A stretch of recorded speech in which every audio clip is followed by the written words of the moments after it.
What is up, everybody? Good morning and welcome to another fresh take. Vicky, how are you doing this morning? I am doing well, just cooking as per usual. Yeah, so if you hear me, hear my stomach in the background, it's because of Vicky. We have a special guest with us, Young Ghost. How are you? I'm good. How are you? Thanks for having me. So today's episode is going to be a little bit longer than normal. So I know last week we said we were going to be doing Moon Knight and Halo back to back. So we're going to do Moon Knight first. Then we're going to hit Halo episodes 1 and 2. And then we're going to do a special discussion, spoiler field on Spider-Man No Way Home. So strap in. All right. Moon Knight, episode 1, The Goldfish Problem. Vicky, would you like to start things off? So, first, let me say this. Let me preface this that I know nothing of who Moon Knight was.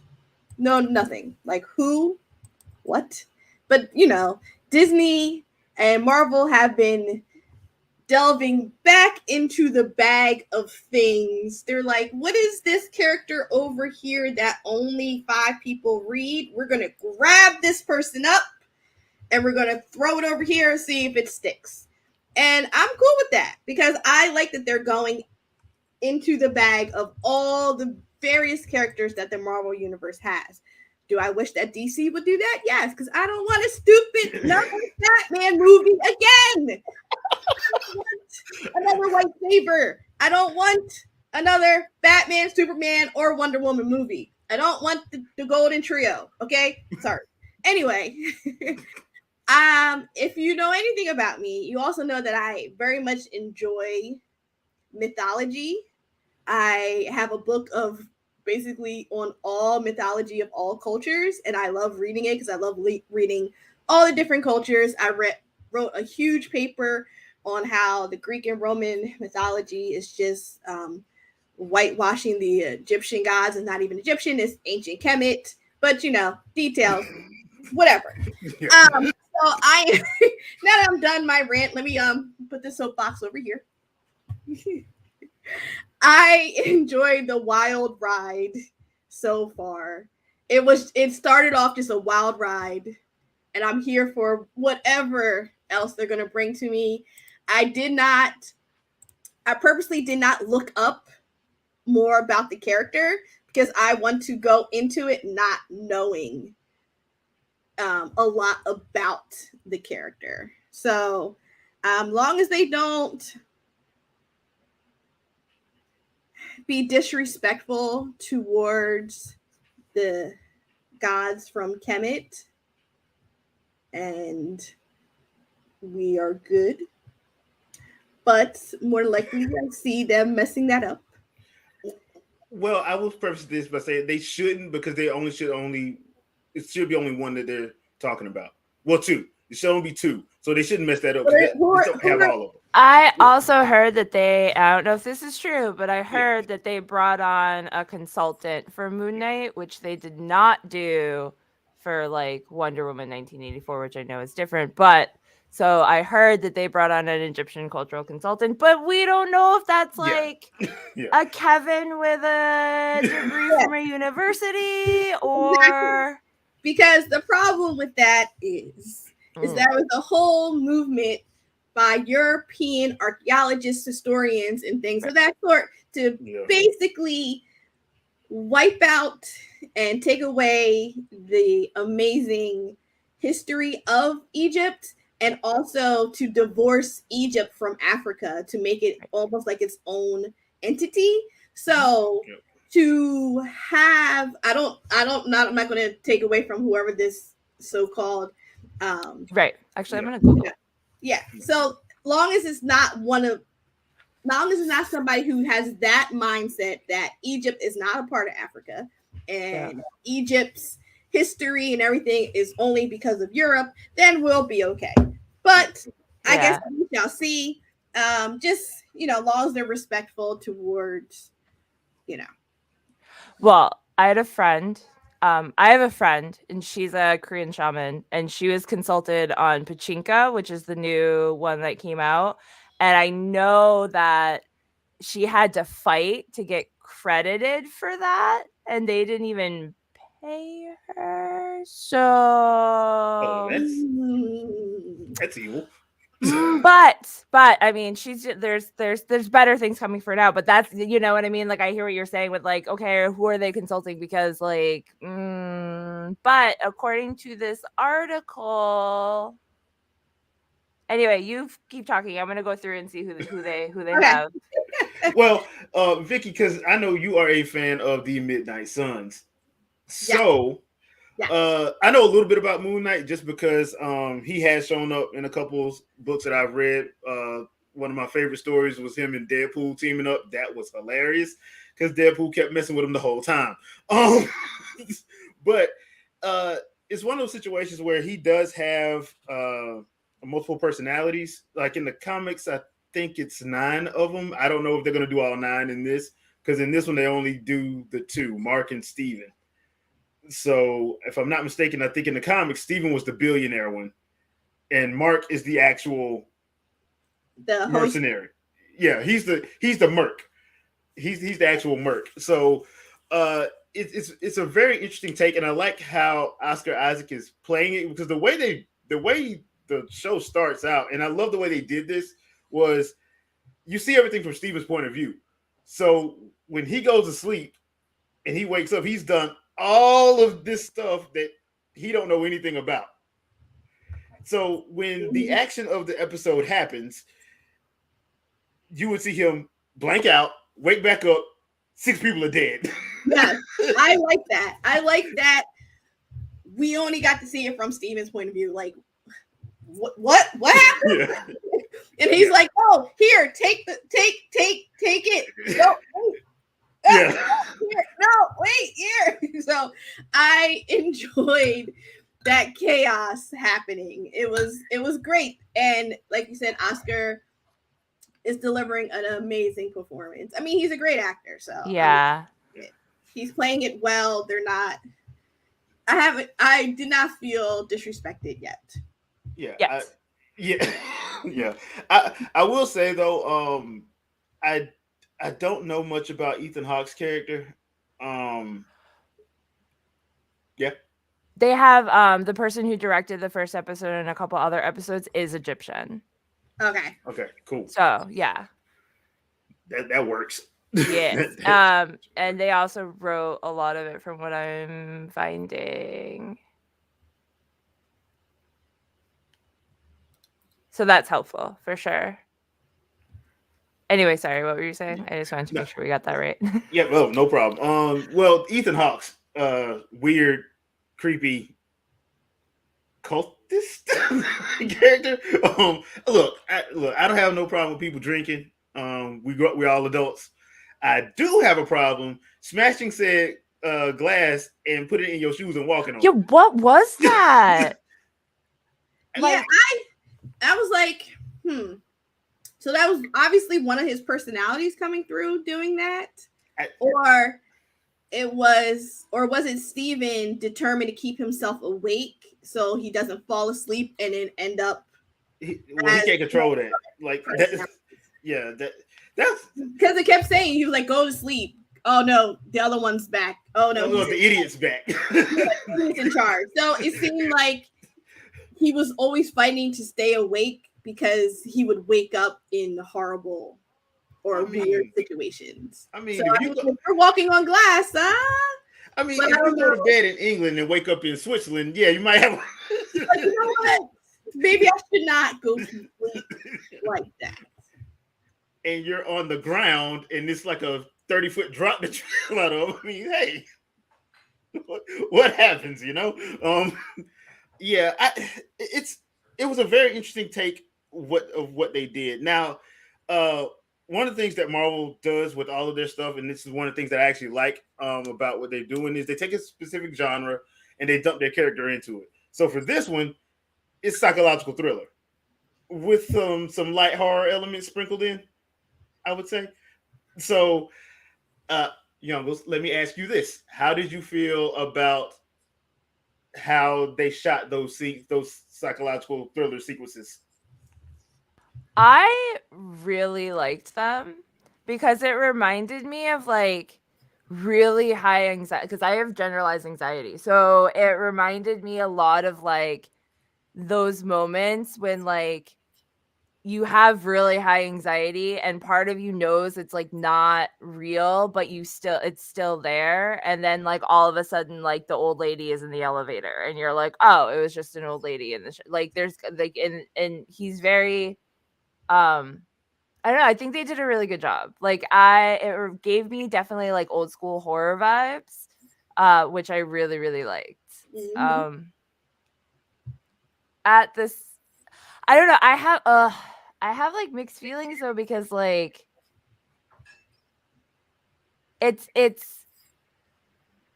like taking something that's like like Vicky said, like taking something that's like an actual belief of people's and like, an actual religion that people still practice. Like there's a revival of like, old indigenous practices like this. So to kind of showcase this entity this way, in a negative light, like yeah, it's part of the story, but at the same time, I'm like, how is that going to reflect on people that still kind of follow those belief systems and still like practice that? Like that's always in the back of my mind. But I think the cinematically wise, they did a really good job, and it really got the point across that he is kind of alone in this, unless you count Ethan Hawke, of course.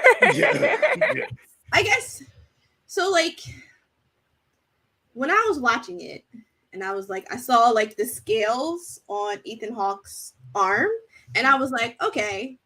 And then he said, Amit as the god. I was like, wait, I thought that was Osiris that does the weighing against like the feather. And then I was like, wait. So I was like confused about that part. So like Amit's the one that devours you when you're, when the scale goes the wrong way. He's not the one, or she's not the one that does the judgment, the first judgment. Okay, part. yeah. So like that really threw me off. So I was like, I don't know, because Jay, you mentioned that there's other guys that are kind of involved, sort of. Yeah, sort of. So I guess I don't know, because it's like, well, is Amit trying to circumvent? It looks like she is trying to circumvent the whole system. Process. Yeah. And kind of getting her believers and followers to like, okay, let's kind of resurrect me. And let's just kind of go around the dude in charge over here. So, I'm interested to see how that all works out. So I'm reserving judgment on that part of the mythology, because I want to see how, because like it seems like things are going, like people are doing what they want to do and not following the proper ways for people to be judged after they pass. As people do over here on this side, I'm just saying.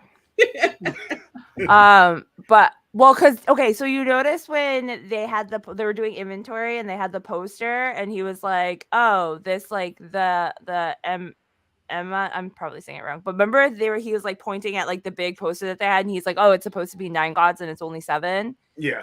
Who do we know? Well, who was missing? Do you know? I'm curious. Look. I have to go back. I don't know who. I was like, I wonder if the entities that we're dealing with are the ones that were missing from the poster. Yeah. Yeah, I got to go back and watch that again because I caught that, but I didn't. I was working on something at the time, and when I went back to see it, I forgot to write that down. Like, wait, hold on. Let me preface all my input on everything that I ever talk about and review. I am more than likely while watching a video on YouTube and grading at the same time, and maybe on a phone call. So You can do all that at once. I can only do two. I can only do two at once. I can't multitask like that. Yeah, or I'll probably be on a Discord call, like not a phone call, but like a Discord call at the same time. So more than likely, I might miss things here and there. So Yeah, that's so there. how I do my reviews, by not having 100% of my. Dude, I've been on streams with Vicky where she'll be like, we'll be streaming and she'll be like, oh, hold on. And then she'll just like pause on mute and then take a phone call like on stream. And I'm like, what is she doing? And I have to like go to her channel and be like, you're on the phone. Like there's cannibals coming after us. What are you doing right now? I need to communicate with you. I multitask. Like I'm doing right now because I gotta go check on my pancakes. Have fun. Go check out your pancakes. So, all right. So, like, yeah, the horror element stuff is there, but it's not like it's more psychological. It's not crazy yet. I thought he was a werewolf at first, just to, like with. Oh yeah. I was like, is this Oz? Like, where are we in Buffy? Like, what is going on? Like, because I like knew a little bit about Moon Knight, but I hadn't read up on him before I watched the show, and like, I was like, okay, all right, like. What are we doing here? That's why I'm like, because the thing is, I know they're trying to bring in, like, they're bringing in Blade, they're bringing in Ghost Rider and all of them. And I think I think the smart thing that Kevin Feige. She's yelling over there. Okay. I think the smart thing that Kevin Feige and company are doing is they're easing people into this instead of like going full on Punisher kills everybody in 5 seconds. They're like, okay, let's ease people into this because Moon Knight is not the Avengers. Blade is not gonna be. It's not gonna be like that. No. When they bring in Deadpool, it's not gonna be like that. You're gonna have. It's gonna be a little bit different. And I think them easing people in like this is actually the best way to do it. So yeah, that ending sequence is with. It's funny because they leave the Steven personality out there running from. I guess it was a werewolf. They did a good job of letting you not see it. I'll put it like that. You didn't see it. You just saw, you heard something, and you saw something running, and you saw Steven doing like he was supposed to as a normal human would. It felt like it was like a hellhound or something of that. Yeah. Like it wasn't a werewolf. It felt like something from mythology. Yeah. But I will say this. Sure. It was hilarious when Mark took over, Moon Knight took over, and he was pulling him back in their bathroom, and you see him screeching on. That was hilarious. Yeah, no, that bathroom sequence was very well done. He's like, no, like, listen, bro, like, let me take over. I'll keep us alive. Like, oh my God, I'm going to die. No, come on. We're not going to die. Let me take over. It had very much like Venom vibes, or like we were talking about like Spider-Man Black Suit vibes, which we'll get into later. But it was very much that same kind of like entity for me. Like, oh, okay, because like he talks to Venom and like he has like conversations, you know, and he's like, no, you can't do that right now. No, you can't eat him. Sit down, calm down. Like, so it was really interesting to me that they took that kind of take with it. But I think it's really cool to kind of normalize what's happening in the universe, like in these individual kind of areas, like with Moon Knight and then like with Spider-Man and then like with all these other things, and see it come together. It'll be really cool.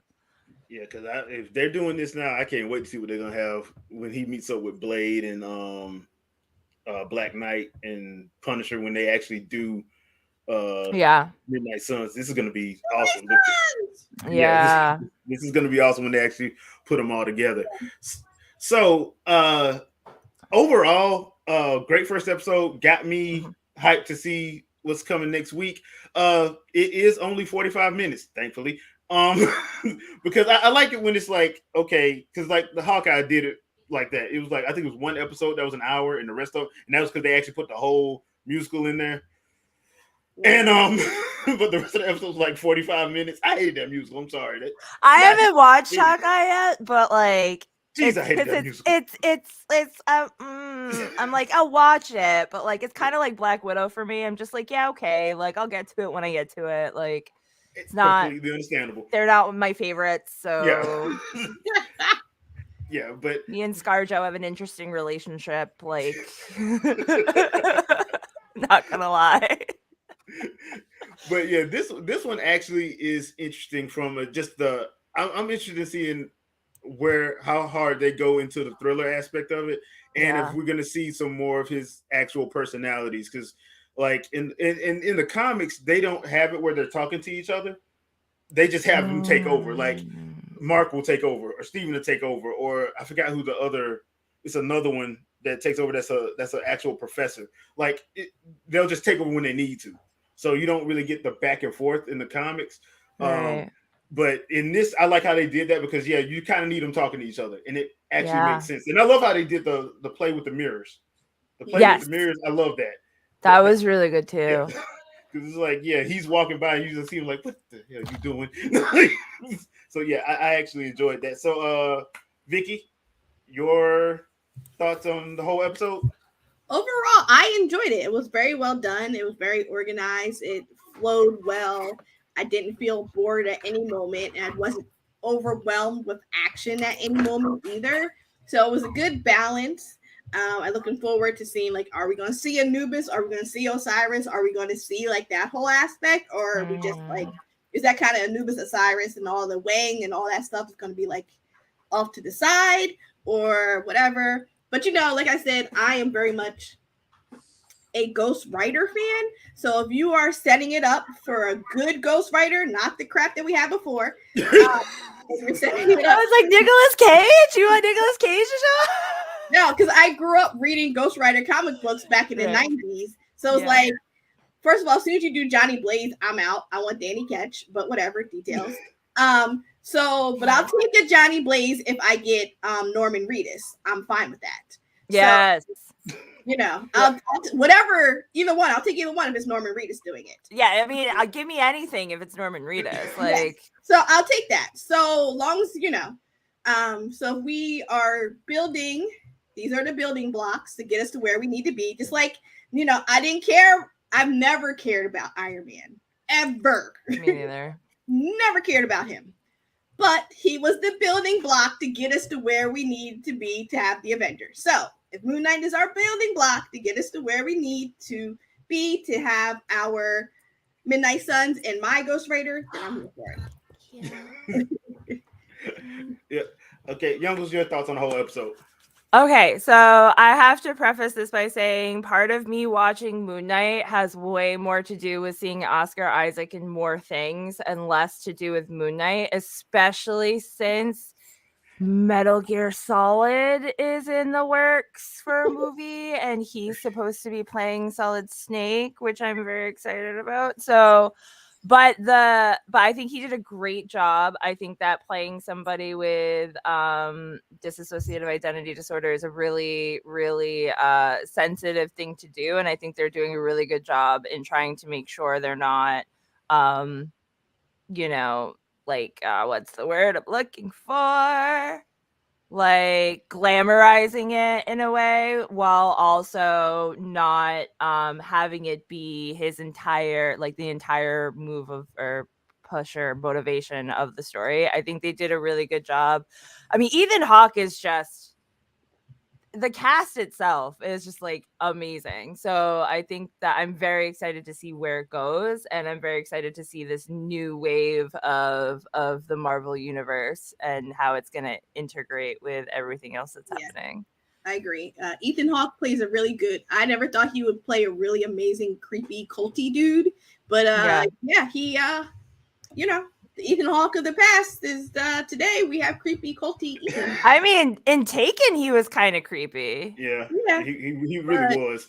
Yeah. I mean, Gattaca, I know it's been a while. I'm showing my age a little bit here, but always remembered Ethan Hawke as like a pretty good actor / villain. Yeah. I just remember him being like, you know, how he was playing the little sexy symbol way back. Oh yeah, back in like the yeah. 90s. That's what Wasn't he Ethan dating Hawke. Gwyneth Paltrow then I too? think so. So like back then, that's when I think of Ethan Hawke. That's who I think of. The spiky hair, Ethan Hawke of the 90s. So That spiky hairdo that every boy had back then. Oh my god. so you know, I look forward to seeing how this all plays out. For sure. Yeah, this is going to be a very interesting take. I just don't know which all. I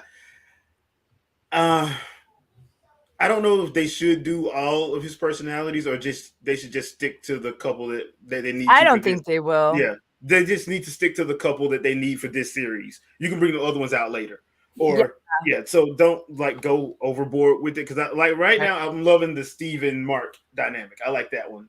Yes, right now I think that will be easing them in as they become relevant. Yeah, because that would be a lot of work. Yeah, that would be overwhelming, especially for the viewers to pay attention to. You said possibly 9. There'll be no way for us. I mean, and people got to understand, like this, like the Moon Knight character's been around for like 50 years, I think. So they've had time to add on to all this. You ain't got time to do that in 6 episodes. You don't have time. And I love Oscar Isaac. He's a great actor. Don't do that to him. So well, exactly. Yeah, that'd be way too taxing for him as a person. Yeah, just don't do that to him. So wait. I'm sorry, but real quick. Mm-hmm. So Oscar is going to play Solid Snake. Him and it's somebody. So here's the thing, though, because I remember him when he was doing like press tours and stuff like that, and he was saying how like. Yeah, bruh. So my co-stars over here in Star Wars, like this is what they do to work out, and this is me over here with this burger. So I know. So that's why I'm like, is he ready for that commitment of eating like The Rock? Because like, well, here's the thing. The reason that they can get away with it because Solid Snake doesn't get any of his abilities from himself. He gets them all from nanomachines. So Oscar Isaac could essentially just be a squishy human, and the nanomachines will override anything, you know what I mean, and will help. But the problem is that with there's Konami Metal Gear, and then there's like Kojima Metal Gear, and I think that they're trying really hard to not use any of the Kojima Metal Gear stuff because they've been asked about the story, and they're like, well, we're still looking for a story, which tells me that they're gonna not be using as much of the source material as we would like, probably because of the war that's going on between Konami and Kojima. So I mean, we'll take his engine. He did take his engine with him when he left. So they're kind of pissed about that.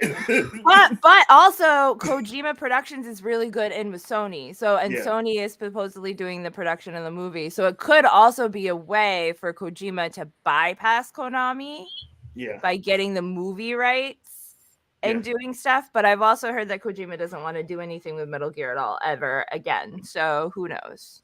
He can't. But he's playing Solid Snake, which facially wise, it kind of makes sense. Kind of looks. You put a bandana on him, I can see. Because it's Hollywood. At some point in time, they're gonna make him take off his shirt.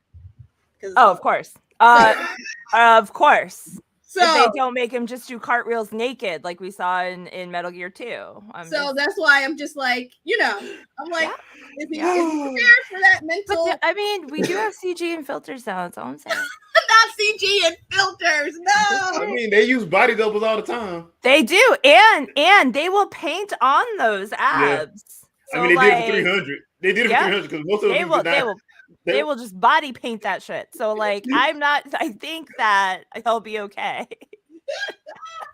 Yeah. I did read about the whole Metal Gear Solid thing, but I'm worried about that story because so quick little sidebar. It's kind of like Halo though, you know what I mean? Like because we're about to go into Halo, so quick little sidebar about that. Don't even get me started.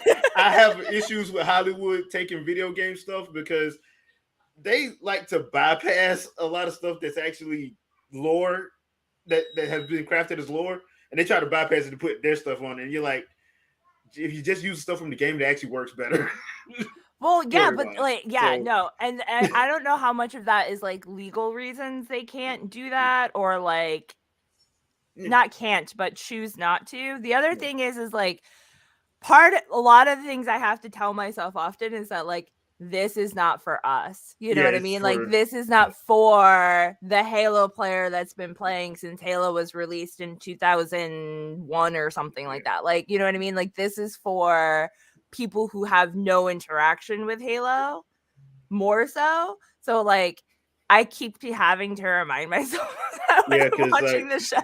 Yeah, because I have to do that too. Because I have to remember that when I'm watching comic book stuff. Because like Right. Fox's versions of X-Men is my favorite comic series. I still collect it, and Fox pissed me off. Fox has Don't always even- pissed me off. with They that. did Rogue so dirty. dirty. So dirty. So, So neat, like yeah. So that's why I was like, when people were mad that Disney bought their rights back, I'm like, I'm happy because at least when Marvel Studios do it, yeah, they might not do everything just like the comic, but at least the core of the character is going to remain the same. They're not going to change it. Right. Fox, on the other hand, Ugh. Fox, on the other hand, when it changed character's whole power set, I'm like, dude, that don't even like that person can't do that. What are you? So Like and the thing Yeah. is like they picked the most problematic characters too to like Psylocke. Like, come on, like, did we not learn? I had to let it go. And then like Ghost in the Shell kind of did like I was like, Yeah. is it what? when it's actually defined in the source material, what you're like, you know what? I'm like, Yeah. you know what? Yeah. Yeah. So Mhm. 20th Century Fox, yeah, they No. kind of hurt me with that. So going into Halo, because now we're on Halo, people. So episode 1, Contact. Now, to be fair, episode 1 is a pilot, and you can tell it's a pilot. Oh, you can tell it's a pilot. They put all of the money into the Covenant, and like that was it. That was it. That was it. Yeah. So That first episode, I was like, "What am I watching right now?" Now, I will say, I was very excited that like people were speaking Korean in episode 1 because you know my context. But those uniforms, can we talk about? Wait, hold on. Before you, all right. So let me go first. Yeah. Okay. Go ahead. okay. Let me go first. Like I did with like Moon Knight. I am a person who played Halo 3 times and then I returned it. I never cared for Halo. We're judging you, by the way. Yeah. I never liked Halo, never cared for Halo on original Xbox 360, whatever. So I am a person who knows Halo exists, know this side versus that side, Master Chief and whatever. So to me, I am going into this show without having the lore and everything behind me. So Right. I am a person who is viewing this Space Cowboy show for the fun of it. You mean So- Space Marines? Marines, Space Marines. No, Space Cowboys is Cowboys. That's left. Mandalorian. Everybody, Yeah, Mandalorian. no, everybody's Space Cowboys. So I am into this. They are Marines. They're Cowboys. This Space Cowboy show, with no preconceived notion as somebody who doesn't follow the video game lore. Okay. Okay.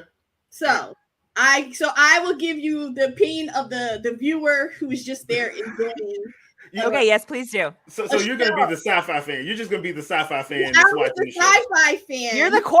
You're the audience. You're You're the audience that they're trying to get. They don't care about us. Yeah. I don't care about whatever like was actually real story and lore and how it's supposed to go. I don't care any because I don't know any of that. It's not doesn't exist to me. That's actually one of my problems with the show. Because the problem is they like cherry. Okay. Yo, right. wait. Go ahead. Go ahead. Okay, so the Halo universe has an expanded universe like Star Wars does. So the thing is, There are books too. yeah, there are a lot of books. So if you want to do a Halo show and you don't want to touch the game, just do the expanded universe. Right. They pulled one of those and if you're a Kathleen Kennedy fan, I'm sorry, but you need to hear this. They pulled one of those situations where Kathleen Kennedy was like, "No, we're not using the Star Wars expanded universe," and Dave Filoni them like, "Yes, we are." And that's why the Disney Plus shows use stuff from the expanded universe. Right. People are liking it. Nobody liked the new trilogy. There's a whole bunch to unpack there too. Yeah. So the thing is, they're doing the same thing with Halo, but with Halo, they kind of lied. They told people they weren't using the expanded universe, but they're cherry picking, and it's not making any sense. Right. So like that leads into the problem with this first episode. Yep. So, Youngles, you may continue. Okay. Number one, those Spartan armors.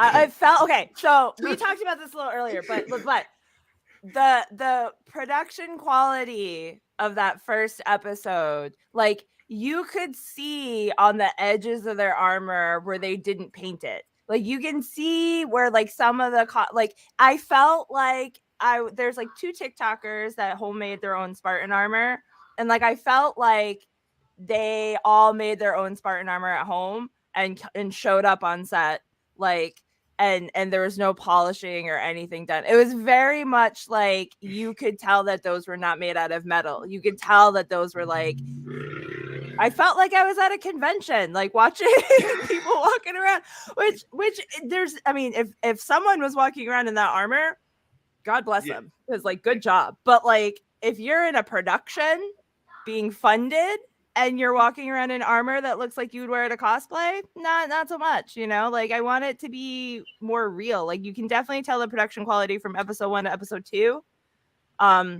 Because just even by looking at Master Chief's armor and how much better quality it was. Yeah. I mean, it's, you know, it was a pilot. If you've watched TV for, you know, episode 1 was a pilot. That being said, there are a couple things that I did like about the episode. Once again, it wasn't that it was a bad episode. No, it was just too up and down. One of the things that I actually enjoyed was they actually showed a Covenant raid like it's supposed to go. Like, they don't like humans. Like, humans are your ants to them, and they treated that colony appropriately. Yeah, I think a lot of people were surprised at how violent it was, and I was surprised that people were surprised because it's Space Marines. Like, I mean, you were gonna see that, but I really liked how they're setting it up to be critical of the UNSC. Mm-hmm. How, like, because we know from experience in living in the world that, like, if a Spartan program happens, like, there would be people that are critical of it. There are people that are critical of the military. There are people that don't trust the military, which rightly so. Like, so I like how they're kind of expanding a little bit on that. But like you said, they're cherry picking what they want to pull in from the expanded universe and what's relevant in this version of Halo and what isn't. And then, I mean, I'm not going to get into Cortana right now, but, you know, we can get into that in a minute. That's a whole 20-minute conversation in and of itself. Yeah. Now, that was one of the things that they picked from the expanded universe, was how they kind of implied that the people from the Spartan program were kidnapped. They implied that. And I'm like, wait a minute. I know where you got that from. That is not how that happened. Right. So I'm like, that's the problem when I say it's unbalanced, because they were, instead of just doing their own thing like they said they did, they went to the expanded universe, pulled some stuff, and then trying to claim that they built this brand new thing, different timeline thing. And I'm like, no, you didn't. No. I'm like, you didn't. Right. So, I mean, that's one of those issues that I have, and like, I liked what they did with people being critical and not trusting them. I also like the fact that those people on those outer planets don't know anything about the Covenant because they haven't ran into them. They just know a war is going on. They just think that they think it's made up. Yeah, and they think the Spartans are just killing regular people that go against the UNSC, and that's kind of sort of the case, but not really. Oh, go ahead. Well, because they, in the original lore, they were originally made to stop that insurrection, right? And that's when the Covenant first showed up, and so things got pulled back. So they're like, oh, the bigger threat is that. But the problem was the UNSC never told anybody that. They kept it under wraps, which so people were thinking, oh, y'all just coming at the regular people, regular hardworking people. They kept that for this show. Yeah. Yeah. The other thing I'm nervous about is that oftentimes when they have these really good, like when shows have these really good like critiques of, things like the UNSC or whatever, it ends up turning into just another propagandized message of why the UN, like why the military, why the thing is actually good. And that I'm honestly nervous that they're going to lose a lot of that criticism of what the UNSC is doing as the show goes on, as they kind of try to like normalize what the Spartans are doing. That's because and that's another thing too. Because so the other problem with this episode is, and I think my main issue is the balancing. Now, so you go to the actual politics of the politics, and you're like, okay, is this lady trying to be Cersei Lannister, or is she trying to be like I forgot the character's name. Halsey? Not Halsey. The Indian lady that's over her. Is she a captain? Right? Yeah, she's a captain or something. And like I'm looking and I'm like, okay, are you? If you already know that what you're really having to fight, are you really gonna be at odds like that? Admiral, yeah, she's the Admiral Margaret Parangoski. Yes. So I'm just sitting there like, okay, this is getting weird from the UNSC side of it, where they're trying to do the politicking of what the Spartans are supposed to do and all that. It's and look, most people watch Game of Thrones. Game of Thrones does it better when it comes to backstabbing. I'm sorry, they just do it better. So if you're gonna put this in your show, understand the bar is here. Right. When it comes to And the whole dynamic in the UNSC is real. Like even from episode 1 to episode 2 is it changes a lot. Like from episode 1 to episode 2, and on the other side of the coin, like it's very random. Like it doesn't seem like they quite know, like the show itself doesn't quite know what's happening there, because like on one end, like everyone's like, okay, yes, Admiral, like we do what you say, and then in episode 2, like you can see a lot of more of that like backstabby, like manipulation kind of stuff happening, and I'm like, why isn't there consequences for that? Like because there were consequences in the first episode, why are there none in the second episode? Like that kind of threw me off a little bit. And if I'm gonna be a little bit fair about this, if you're gonna get like characters to do this whole like manipulation thing, you probably need to go get actors like it was the guy who played Peter Baelish, Aidan Gillen. That's the only kind of character he ever plays. Right. Like you should have went and got him, because he just has the face and the voice to actually pull that stuff off. Like the people they got to pull it off, you're like, and this is not a knock on them because they're working with what they're given. It's just the fact that I'm like, dude, you're not pulling this off in a way that makes me think that I should trust you or not trust you. You're pulling this off in a way that I'm like, I know that you're full of crap.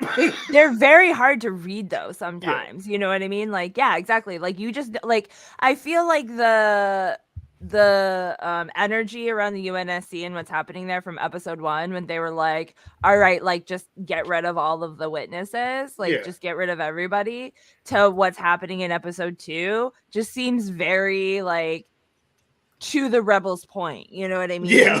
Like you're making their case. Especially in episode 2 when that dude takes over Madrigal, like you're making their point for them. Clear villain, by the way. I'm like, dude. Oh my god, yeah. Like there was like we just needed to have like the little curly mustache. Yeah. Right? They gave him a black trench coat. I'm like, yep, that's him. No, I was with the flags. Like, come on. I was excited for that actor though, because I really liked him in Pacific Rim. Yeah, he's good. Yeah, he's hella good. So yeah, it's just like, cliched. Exactly. They're like, and you would think that the UNSC would be aware of its reputation and wouldn't be so overt with what they're trying to do. Like it was, and they even say it in episode 2. It was stupid to put that guy in charge. Yeah. They even say it. So I'm like, okay, if you know that, why did you do it? Right. And secondly, it goes back to the issues with the story. If you were gonna move in that direction, there should have been some kind of a manipulation play to show you that he manipulated his way into getting that. They from the first episode, they said he was crazy. Yep. They said he was crazy the first episode. I'm like, okay, you know this dude ain't mentally stable, and you're just gonna give him the go. Okay. Which right. I mean, to be fair, if we look at history, they're not wrong. Like, Yeah, we just go in and we clear out governments, and then we go, yeah, you'll fit. Like you jump in there and see what happens. So Hey, like, did he just kill everybody on a nationally televised drone where everybody can see it? Yeah. Crap. right. And then we go, oh shit, like what are we gonna do? Like, oh, we had no idea. Like, come on. Like, yes, you said it in the first episode. He was crazy. And so you would think by like whatever year this takes place in, whatever government entity is in charge would have learned to be a little bit more sneaky about putting incompetent people into positions of power. Like they would actually put somebody from that actual that's right underling up under them to do it, not him, not that guy. And then why wouldn't they just have a Spartan on site anyway? Well, they tried to explain that they don't have many of them left. So in this one, they tried to explain that like they're all doing stuff. So the ones they have left, they can't just like put them somewhere. They have to they need them for those Covenant attacks. Because in this universe, Reach is still there, which means Reach should not be there by the end of the season. Right. Reach better not. I was surprised when they were like, Reach, and I was like, what? Yeah, what? like that is supposed to be there. But so I'm wondering where we are in the timeline. I'm guessing it's the point right after the insurrection, right before the Covenant comes all the way to the Pillar of Autumn, which would be like that's like it'd be like right before they destroy Reach. Right.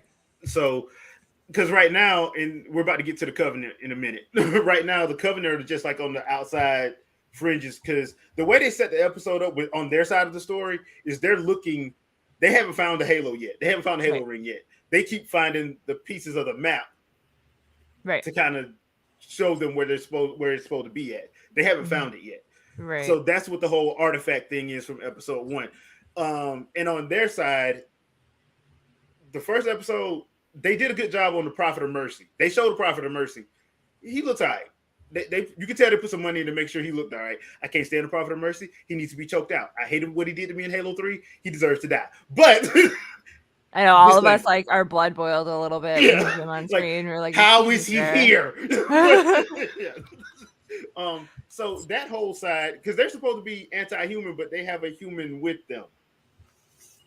Can we talk about that for a second? Talk about the Lady Gaga impersonator? Yeah, because I was very like, what is she doing there? Yeah. And at first I thought she was an android, but no, she's human. So Vicky, I want to hear more of your thoughts because you don't have the background that we do in the universe, I guess. So what were your thoughts of the human hanging out with the Covenant after the Covenant slaughtering all the humans?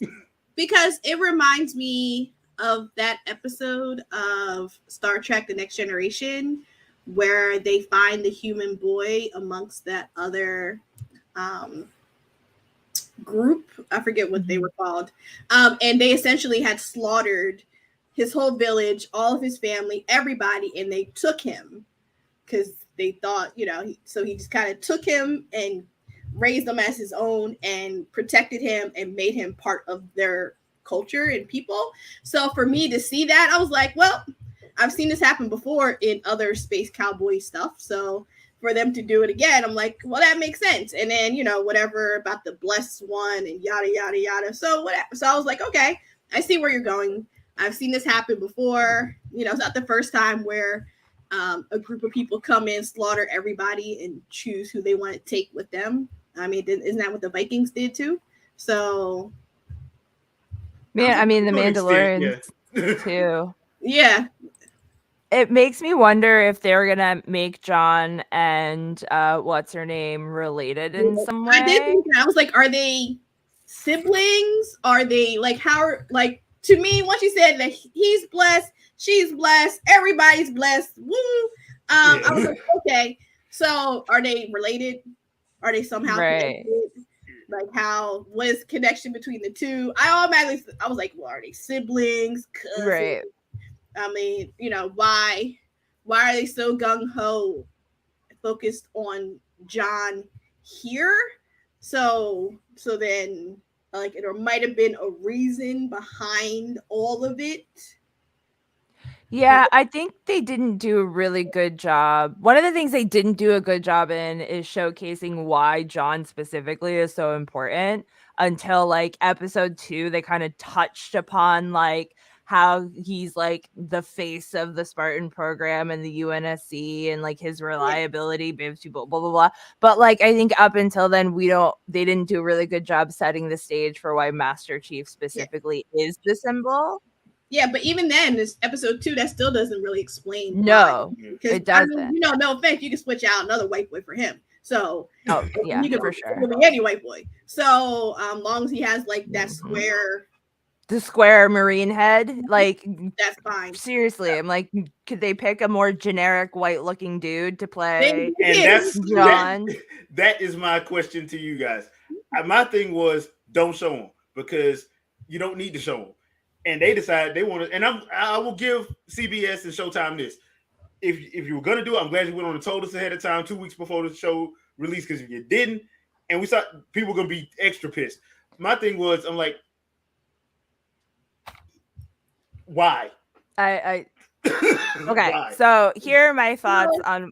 We'll go. You go ahead, Mickey, first. So the why for me, for people like me.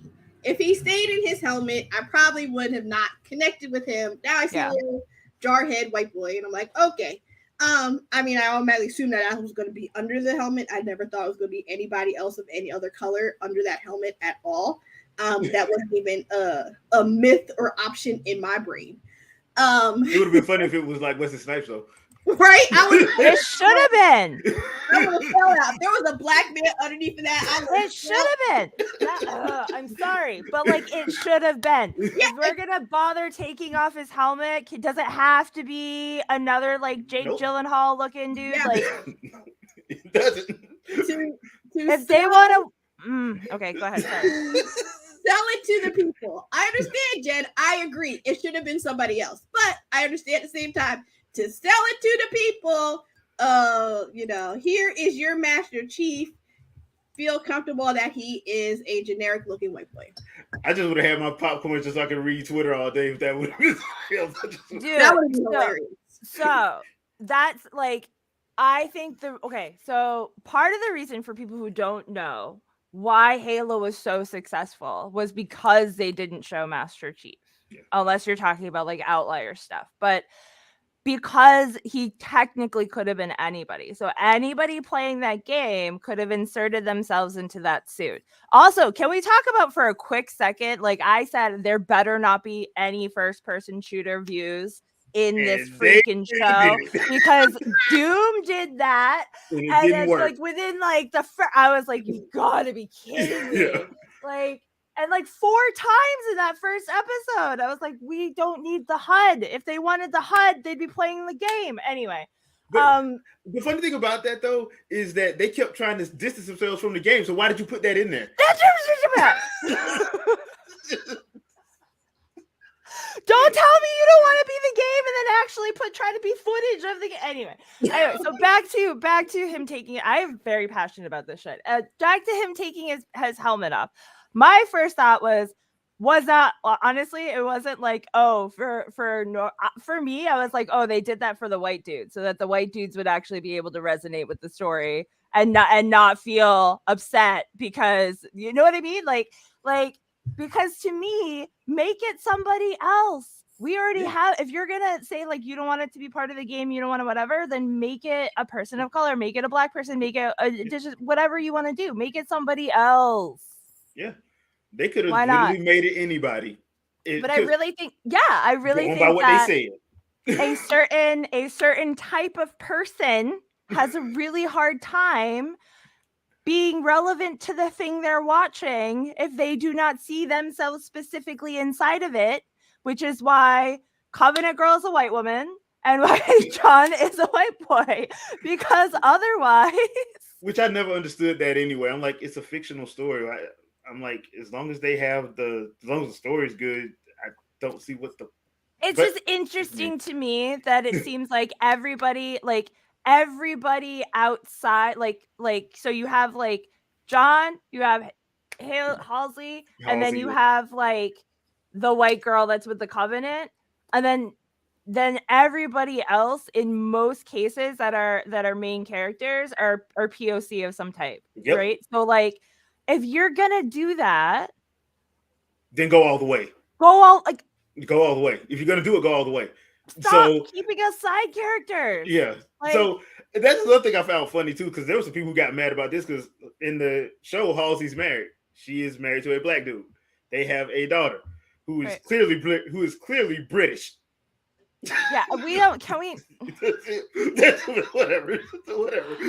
But I thought it was funny that people got mad about that. I'm like, dude, why do people get mad about that? Why are you mad about that? Like, that's the thing you're gonna be. That's the hill you're gonna die on. That hill. So you're not mad about the CG. You're not mad about the.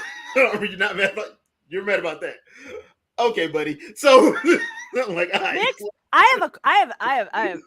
Mixed people exist, y'all. Hello. We exist. I know that nobody knows what mixed people look like because we're never put on screen that way. Mixed people are not represented that way, but like mixed people are out there. We exist. Like, bro, you might want to take a look at your family tree. You might be surprised. So but yeah, I thought that was funny for people getting mad about that. That was the thing. That was the thing that a lot of people were mad about. I just started laughing. As soon as I heard that, I started laughing. So now the whole thing with him taking the helmet out, it wasn't neither here or there with me because, like I said, they said they were going to do it. They did it. I just didn't think it was a good idea to do it. But once again, they came out and released that statement and said that we're not going based solely off the game. All right, cool. But like we said, they go into a HUD version to show you the HUD from the game in the first episode. From the game. Yeah. And then they cherry pick stuff out from the lore and from the expanded universe to put into this and make jambalaya instead of making a balanced meal. So, it's very white savior vibes too. Yeah. Because everybody else around him is so intently a person of color in some form. It makes it worse. It makes it worse. It's like, oh, well, the golden boy has to be, John. And come on. Let's use a proper term. It is called the Great White Hope. Okay, I'm sorry. It gives me those vibes. And honestly, like in my own context, when they're like, oh yeah, like white dude walking around with the Asian teenager girl, I'm like, great, this is exactly what I need more of in my life. But when Uncle Bakeem Woodbine shows up in episode 2, oh boy. But I did like the fact that they did show that Halsey was not perfect in her experiments because his arm was jacked up. Yeah. That was like, you couldn't. I mean, I know y'all got plastic surgery. It's the future. Well, and I think that your point is exactly right. That's the point of it is that like they could have fixed him, but they just didn't want. But they just chose not to. Yeah, and or at least just go full on and give him a Winter Soldier arm or something. Like hook the boy up, hook your boy up. Have you not played Infinite? You can get prosthetic legs and arms. Like they have them. They exist. So episode 2 is a kind of a conundrum a little bit because toned down on the action and they try to do more story.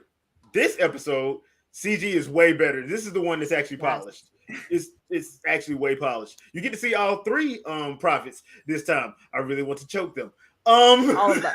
They need to die. But hey, the CG looks great on them. They really did a good job of bringing those over from the game. Because that's the only thing I could look at. So they brought them over from the game. They look fantastic. Yep.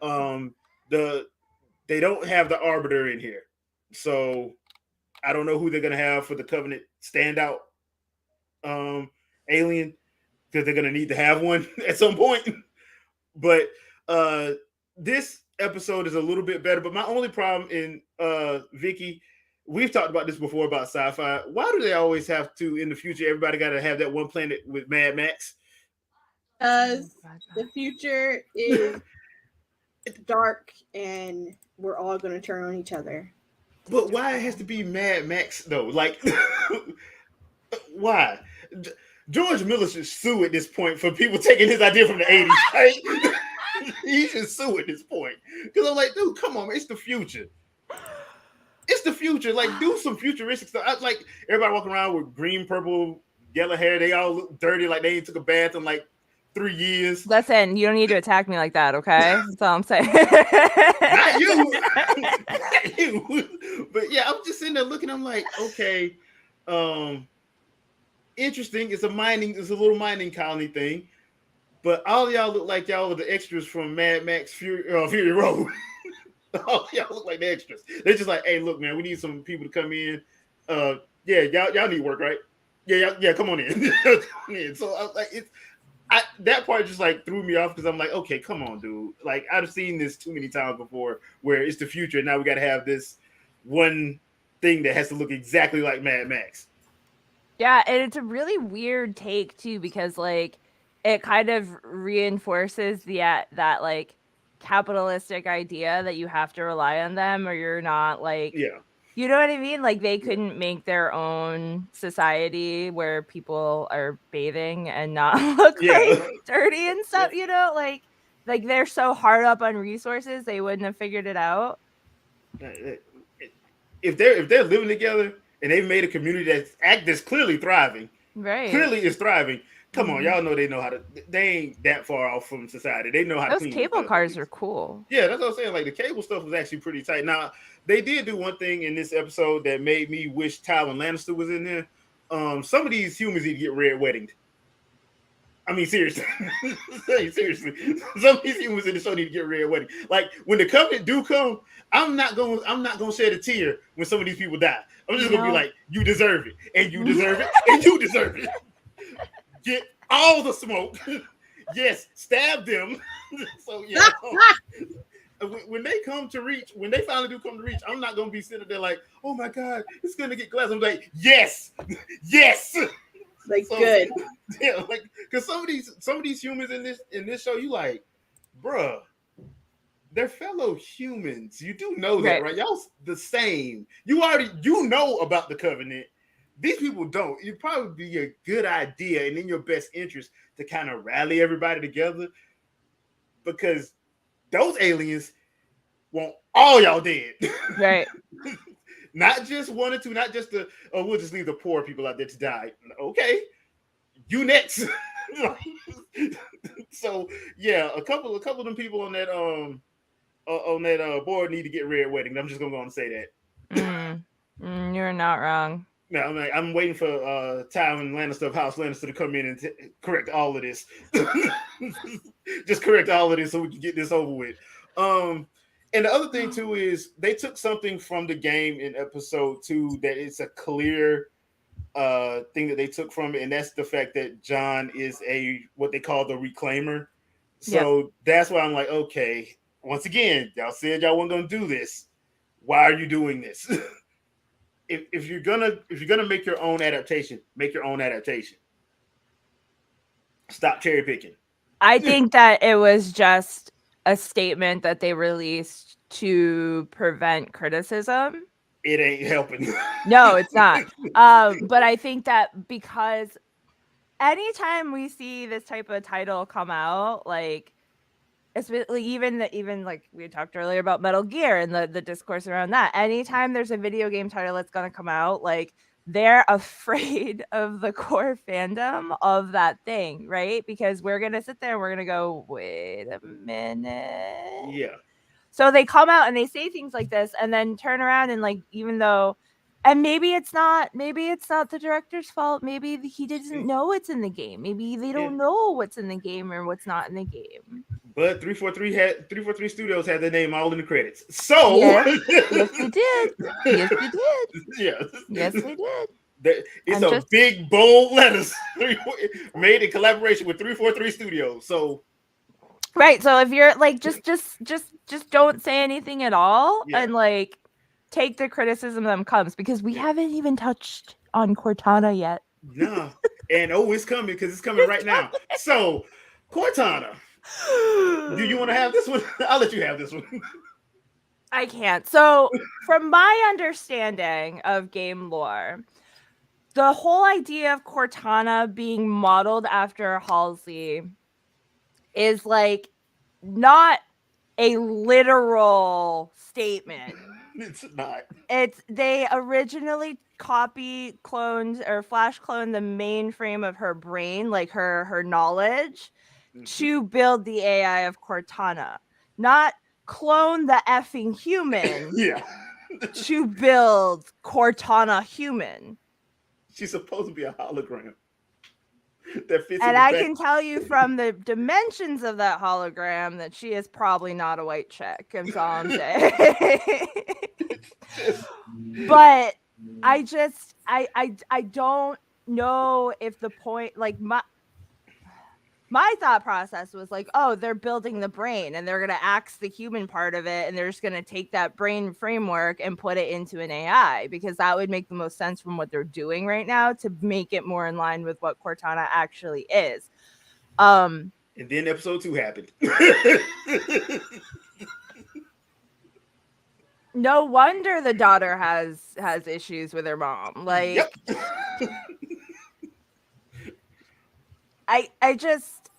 because originally, Vicky, Cortana is just a hologram. It's an AI. It is literally what the Windows AI is named after. Yeah, I heard. I didn't think it was an actual person because I remember it's not supposed to be. It's not. I said that and I was like, huh. She's an AI that is in like Alice. She fits on this. She fits on like a little chip, and you stick it in the back of the helmet. And the thing is like he has to put her there. Like she's not just innately in his brain. She's not controlling any of his mental capacity that we know of, really. Yeah. She's literally a tool for him to utilize. And she goes her programming is so precise that she's not to spoil anything for people that haven't played through Infinite yet, but at the beginning of Infinite and at the end of 5, you learn that she may have gone off her rocker a little bit. Perhaps. So this idea of her cloning herself, actually cloning herself, not just taking the framework of her brain, but actually cloning herself as a person. I don't know why she's bald. Nothing against bald. I don't know why she's bald. Yeah. It's very confusing because Cortana is not bald. Well, to be fair, in the trailer they did show her with the half hair, so I'm guessing they're gonna put that in next episode. I'm guessing. I guess as she was constructing her hair is not the most important thing as you're constructing. Yeah. Your clothes. Neither is the body though. Neither is the body. She needs the body. She just needed the brain, and you can grow that in a tube. Like I don't understand. So. And the Admiral knew about the project. Mm-hmm. And if this was her intent the entire time to be able to mentally control the Spartans, I don't know why they would have shut that down to begin with. I feel like that's a project that they would have funded from the get-go. I don't think that the Admiral at any point would have been like, no, your pet project to control the Spartans better needs to be shut down because of funding. I feel like that would have been one of the top ones. Yeah.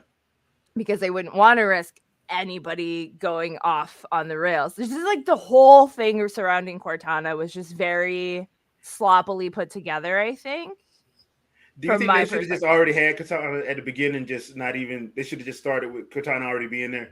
I think they should just already did that. Because it's going to slow the story down anyway, because now, like, what's going to happen at the end of the season? Like, Cortana and John finally get together. Like, their whole story relationship is such a key point in the Halo series and the games that, like, for them to not have a seemingly solid plan to have her in the first season, it seems like feels like they're dragging stuff on more than they need to. Yeah. So, Jen, Youngo, and Jay, what I need you both to do, right? This is what I need y'all to do. Everything you know about the lore, everything you know about the expanded everything, all of that, I want you to take it, put it in a little box, and throw it over there. Vicky, I would love to. But the problem is Because they keep adding it. They keep adding it. It's not us. Okay, Soren's from the extended universe, though. as you know, with any of these video game, movie, TV shows, whatever, they gonna do whatever the hell they want. Yeah, I know. They're gonna be like, nah, unless it's Phoenix Wright, and then they'll follow it to the T. Well, no, if it's Japan, they'll follow it to the T. Like Japan will follow stuff to the T to the point where it's hilarious. Throw it out. Honestly. But I would love to, but the problem is they keep adding it. Yeah. Yeah. They keep deciding, like, we're going to have John. We're going to have the Master Chief. We're going to have Reach. We're going to have the whatever the Covenant guys are. Yeah. We're going to have all of these things. If grunts do not show up, I am going to be very upset. At some point, they're going to have to show the grunts and the brutes. I think, but I think it was smart to just show the elites at first. Yeah. Just because you need to establish. Yeah, you need to establish that these dudes do not play when they come to your planet. So right. Think this show. And the grunts you can kill, like the grunts ain't nothing. So they're just but they're so cute and they make the best commentary, and I want them in the show. But that's the other thing too. If you do have the groups in there, they need to talk mad, excuse my French, shit. They need to just talk shit the whole damn time. From Infinite. They're hilarious. Like, just think of the show as inspired by Halo, but not. I would love to. I would love to, but I can't. I would love to do that for you. I really would. I would love to. Well, it's like this, Vicky. I would do that, but the problem is, like, okay, perfect example. When 20th Century Fox had X-Men, I just had to watch those as movies because they changed everything and didn't even look at the comics, and that was fine because they were doing what they did. It didn't help situations, but I could understand because they're not even trying to. They just use the name of the actual story they're trying to use, and that's it. It's a name, and that's it. And that's it. They did their own story, but they just used the name. Like with this, though, the problem with this is they're actually using stuff they said they weren't going to use. So you're like, and it's not making it balanced. So the thing is, if you're not going to use it, then just don't use it and just craft your own thing. But, so like, even if I knew nothing about the Halo universe, I think that the way that they're like John just deciding to go back and like, yeah, he's kind of facing consequences, but like the whole conversation between him and Halsey at the end where like she's clearly has other motives and is trying to like manipulate him, and he like the whole like, oh, I all of a sudden had feelings and I don't know where these came from kind of thing. When we see the flashback of him letting Soren go, like, yeah, I only gave him 5 minutes, but if he really was like this hardborn soldier that really like had all these emotions kicked out of him, he would have shot him. Like, so I think that in and of itself, even in that episode, John is contradictory to his own programming. Oh, and when I saw that part of the flashback, that was before he was fully indoctrinated into the program yet.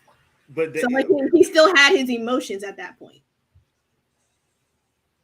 But he already had like a lot of. It was far enough. Like I think the part of showing Soren's arm. It was far enough for him to say, don't go, I'm going to shoot you. But, you know, hold on. So, like, some of this stuff was still there. He wasn't completely scrubbed right yet. So either John's full of shit. Yeah. Or at all. Because, like, like, they were kind of the first and they're experimenting and stuff like that. But, like, the point in the beginning was to stamp out all emotion. So, like, Soren, it obviously didn't work for Soren. It worked supposedly for the other Spartans, but at the same time, Halsey's like, don't touch him. Like, if anybody fires on John, you turn on them. And they were like, okay. So then it becomes like, okay, well, who are they really under? Are they under the UNSC or are they under Halsey? Like, there's all these, there's all these little things that they've been implanting into the show that are contradictory to like what the characters themselves are saying they're supposed to be. So I don't know if that's just like a flaw in the system or if they're like trying to set it up that like Halsey doesn't actually know what she's doing. But I feel like at that point the technology would have been enough where like if he had already gone through basic and they were at the thing and they had their suits already and they had everything ready to go and it was to the point where Soren was like, all right, I'm out, see ya. I feel like at that point, and the other thing too is they had planned the whole thing. They made it so that like, or they insinuated that John and Soren had planned the whole thing, and then all of a sudden John was like, nope, just kidding, I need to follow rules and regulations now, which tells me that that chip was already implanted. So maybe it didn't work all the way or something, but like it didn't seem like he was fully there yet, right? And but then he was teetering. Yeah. So then the way you showcase the show, the only example we have in the show that he ever was fully there was when Kwan was talking about what happened with her mother. And then to like kind of be like, you know, why'd you do that? And he's like, well, I was told this. I was told that they were insurrectionists. I was told that this blah, blah, blah, blah, blah, blah, blah. And you know what? That goes back to just the military aspect. Or exactly. It doesn't, like, you don't need any indoctrination. Anything. You don't need any chips or pills to follow. Right. Orders.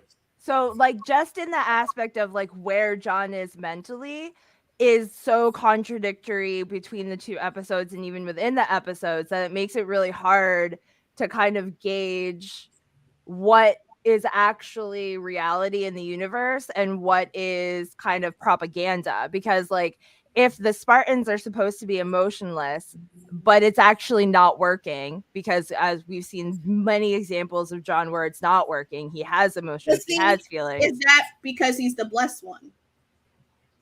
But to me, it was like it wasn't going to work with him because there's something different about him. And I think that was always what they were like. That's like why they were kind of going with that. It worked with all these other guys over here, no problem. And Soren jumped ship before he got too far in. So, but there's something different about John because he's. But he had the chip because he talks about taking it out and how different he was after. Yeah. So, like, yeah. But like it's like hypnosis. Not everybody can go all the way under. Right. This is true. So, like to me, it was making sense that, you know, some people can go fully. You take over their bodies. Other people, you can't. It's not going to work. And some people are like kind of teetering and not quite. But I feel like that contradicts his stance in the Spartan program, because they made a point, not very well, but they made a point to talk about how he is the face of the Spartan program, and he is the person. Yeah. He is the standard. So if it hasn't been working on him, then he's been living this lie this whole time. Well, I think it has been working on him, but when he touched the little artifact, that's I think that's what they're trying to portray, that like he was a full soldier up until the artifact, but then that flashback was like, okay, it was like it opened. It was like gated like a little bit of like the dam was slowly breaking. There might have been trickling of the dam the whole time, but it was like and it's like and then it was like so like perhaps that's why I don't think you should use the term contradict. It seemed like it was making sense, but I also am a person who doesn't have any of the lore behind me, so it doesn't. To me, I'm not thinking about, oh, well, why not this or this part? To me, I'm just a person viewing it, and how they set it up, it made sense.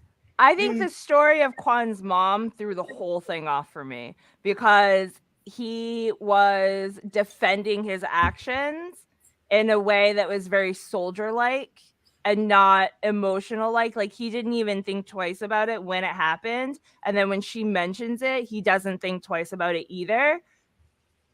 But I feel like if the trickling was happening, either he would have thought twice about it when it happened, or he would have had some type of emotional feelings about it when she was having the conversation with him, which could be potentially why he did what he did by running away with her. Like, that maybe that was the emotional like thing, that like, oh shit, I did this to her mom and now her dad's dead and now they want to kill her, and oh my god, I gotta fix this. It's always the part of I can justify this. It wasn't wrong. I can justify this. Right. That's why I took his like saying, well, no, I was ordered to do it. So I don't think he has to believe that. He has to believe it. So like that made sense in that moment. And then, the dam wasn't completely open yet at that point. He was just like, no, wait. So you're saying that him touching the artifact is effing with his... Yeah. Yes. Okay. I see that because that's with the chip. Because if the chip, and it sent out like basically like EMP. It was EMP. That basically started throwing things off the first time he touched it, and then when he touched it the second time, well, that was that. So and it even made more and then more and then more. So I think it's slowly building. Obviously, and then he went back because like he wanted to protect everybody. He can't. Right.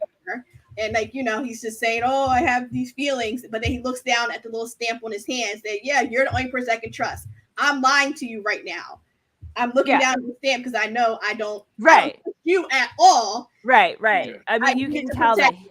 Yeah, I need to protect my people. Halsey. Right. Yeah. He was playing her. I was like, go ahead, John. You play that white woman.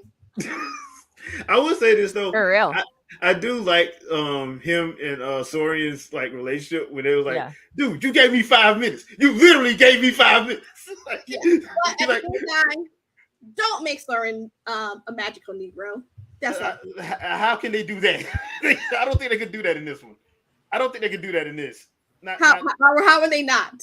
The black friend that gives why Vicky, there's another black Spartan. Okay, so in these situations, it's usually one mystical black man. No, it's not. There's another black actor in there. Dang, we're gonna have two black. You know the other Spartans are just like fodder. Don't even act like they're gonna be like real characters. Here's the thing though. The Hollywood rules state there can only be one mystical magical Negro. Well, they have him. Like try this food, man. Like you have to understand. Open your mind. But Vicky, Will Smith or Morgan Freeman is not in this show, so they can't beat him. Not yet. Yeah, but they're old now. They need to listen. And then you have okay. We're gonna switch out. It's gonna be Halsey's husband. That's gonna be the magical Negro inside who's gonna help John get out. Bam! I just predicted it. Watch. Yeah. Or the daughter. We're taking her as a magical Negro too, because she's her mom. So the dad and the daughter might work together. Just the dad, just the daughter. One of those two are going to be the ones that are going to get John out, and they're the magical Negroes to help John see the way. But it's a troop. Like we were kind of touching upon that earlier. Like you got the white boy, you got the white girl on the other side, and then everybody else is like all the other characters are there to just develop those two. Basically, yeah. Like it's going to be interesting to see where they go with this. Like I said, it's not something that I can truly 100% hate right now. Not 100%. I go back and forth. I'm back and forth. But the sad thing about it is I wouldn't be back and forth if they would just pick a side and stick with it. They keep doing stuff that like, okay, this ain't bad. Okay, this is horrible. Okay, this ain't bad. Why did you do this? Okay, this ain't bad. I honestly think they could have fixed a lot of their problems just by not making John a white boy. Well, I think they could have fixed it with just not even doing this whole, just drop the whole Cortana thing. Just had her there from the get. Just have Cortana already there. Or have we don't have to worry about it. Be white.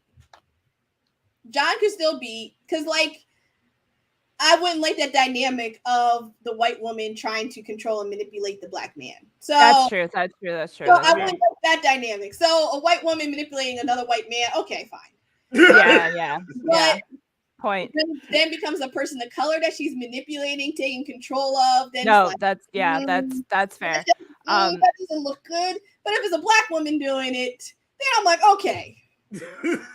Or somebody of color being Halsey doing it, okay, sure. Like, yeah, I think that it's very interesting that they took all of the main characters that were in the game and like kept them the way they were to a certain point, Yeah, and then took everybody else that's associated with them that's kind of like extra people and filled them in with all the POC roles. I'm just saying Hidden that racism. because yeah, we got to know where this is going. But my only thing is, so I think it's 9 episodes for this one. I think this was actually kind of a little bit longer. So I think this is going to be 9 episodes. Okay. Yeah. So when do you think they destroy Reach? Because they're going to have to destroy Reach. I think it's going to be the middle arc. It's going to be the middle? Okay. Yeah, I think it's going to be the middle arc because the way they're honestly, I'm putting the whole timeline on how they're dealing with Cortana because she is such an integral part of John and his story that if they wait too long to destroy Reach, like the season's going to be boring. If this is all we get for 9 episodes, like it's going to be boring as hell. And these aren't short episodes, people. These are an hour a pop. Yeah.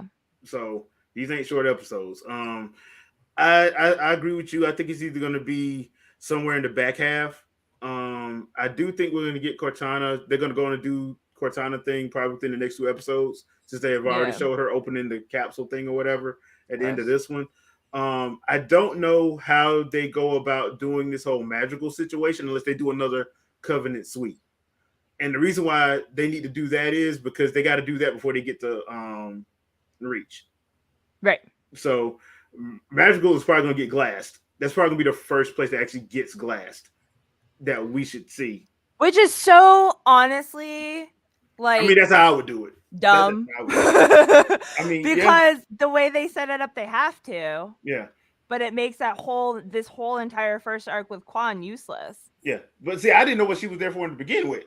The character development of what? And I don't even think that's working. And I really don't even think that's working. So. It's not. But that's like literally her entire purpose so far is just to like, oh, Korean's cool right now. So let's make these people Korean. Oh, we're gonna kill this one guy, and then also we're just gonna leave her on this planet. Like, yeah.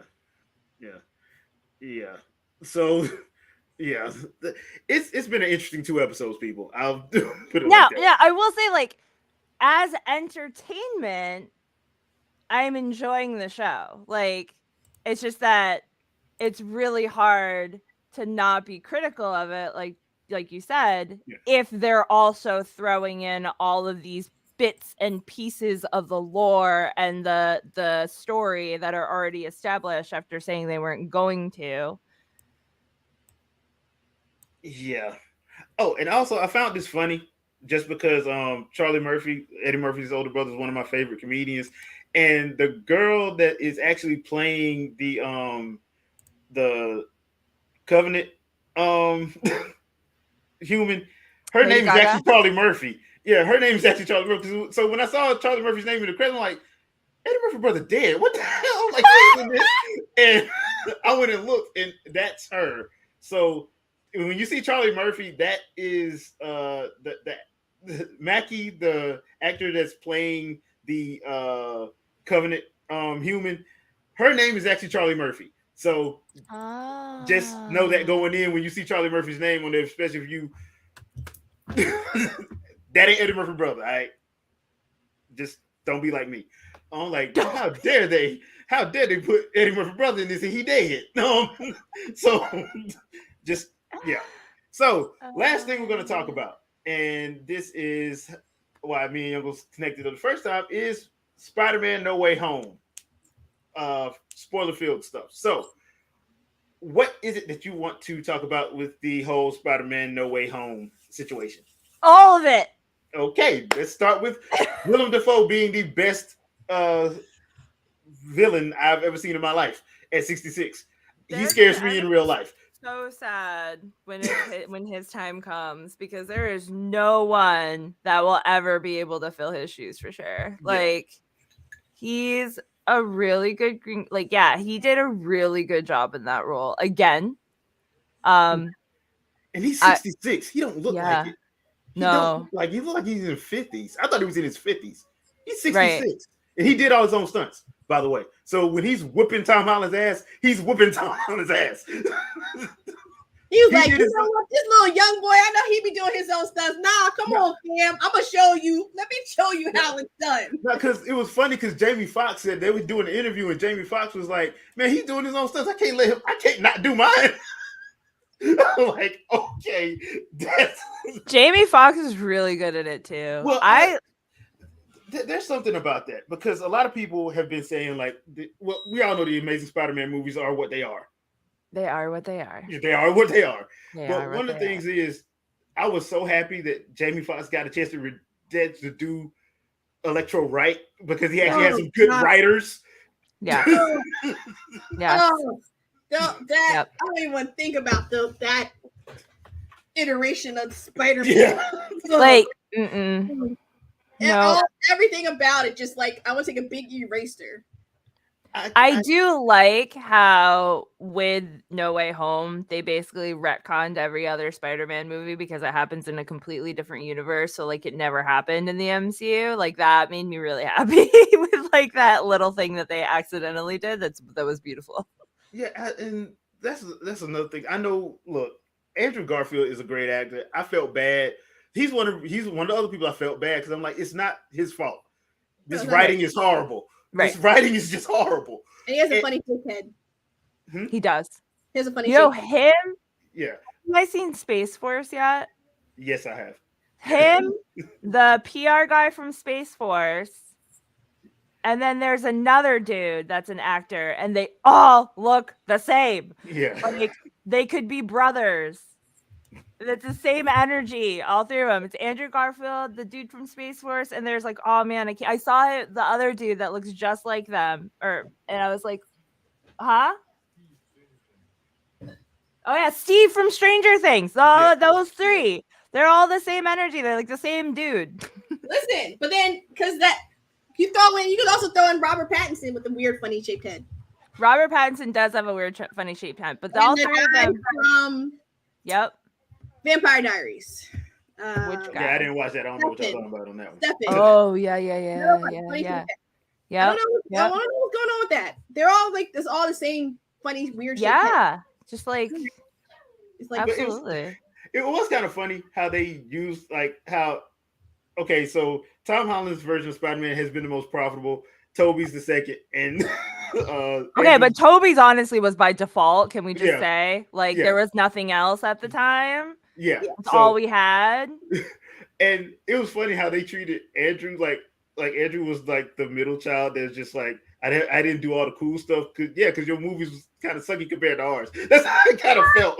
That's how it kind of felt when they did. My favorite part was them addressing Toby's web stuff. Like that was my favorite part. Or also the bread when she's throwing the bread at him and she's like, "You don't get the tingly? Do you get the tingly?" And he's like, "Yeah, just not for bread." Yeah. I'm like, I get the tingly for bread. I don't know what's wrong with him, but I like bread.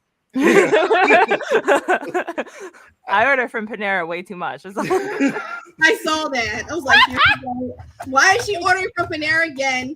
Now I want to order from Panera. Okay, their Mediterranean veggie salad or veggie sandwich is like so good. You can't recreate it. And there's something about ordering a salad that you can't make it yourself. It doesn't work the same way. Like I don't know what the ratio is for them, but like I can't do it. I just have to like throw in the towel and just order the damn thing. For those who don't know, I've ordered Panera 6 times in the past 2 weeks, and that is not an over exaggeration. That is a real life story. Hey, sometimes you just need to. Sometimes you just need to. Okay, so I do want to ask y'all how y'all feel about the whole Aunt May situation, and they flipping the whole Uncle Ben thing. Because in Civil War, it was a throwaway line that Uncle Ben died and then he became Spider-Man. So I just actually assumed that they did the whole great power comes great responsibility thing in that just so they wouldn't have to worry about it, since we already seen that origin God knows how many times. So how did you feel about them flipping it? I had feelings. I didn't think it was needed, but I didn't think it was needed either. And I'm kind of honestly like,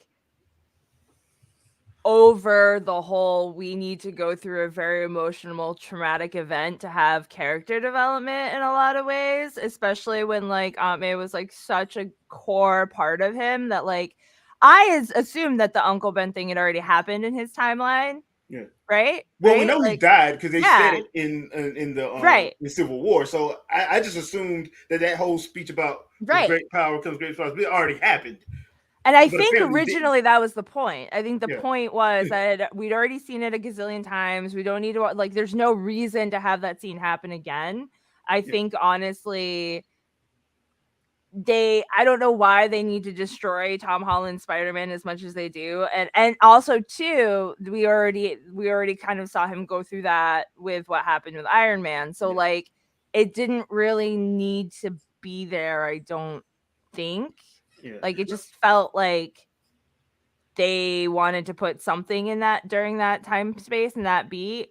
But I'm like also like, well, maybe she just didn't want to play the role anymore. Like maybe she's moved on. You know. Well, Hey, I mean, we got another parental figure dying, so let's give them a saying of some sort. There you go. well, I think it would have served better if she just got killed. Because like the way Norman did it was brutal enough.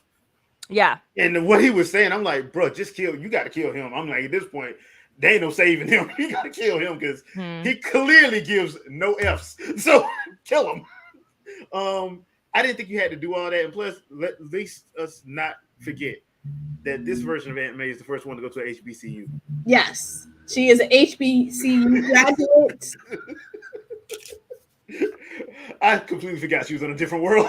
Yes, Hillman alumni. Yeah, I completely forgot she was in a different world, but she was on a different world. But yeah, I it was just one of those situations. I'm like, okay, I get it, but I don't think you had to do the whole with great power comes great responsibility, because once he already been through enough traumatic experiences, this one is the one to push him over the top of, you know, like, is he gonna do it or not? Is he gonna hold back? Because all the Spider-Man, the one thing I did like about them, they all said they've had to hold back.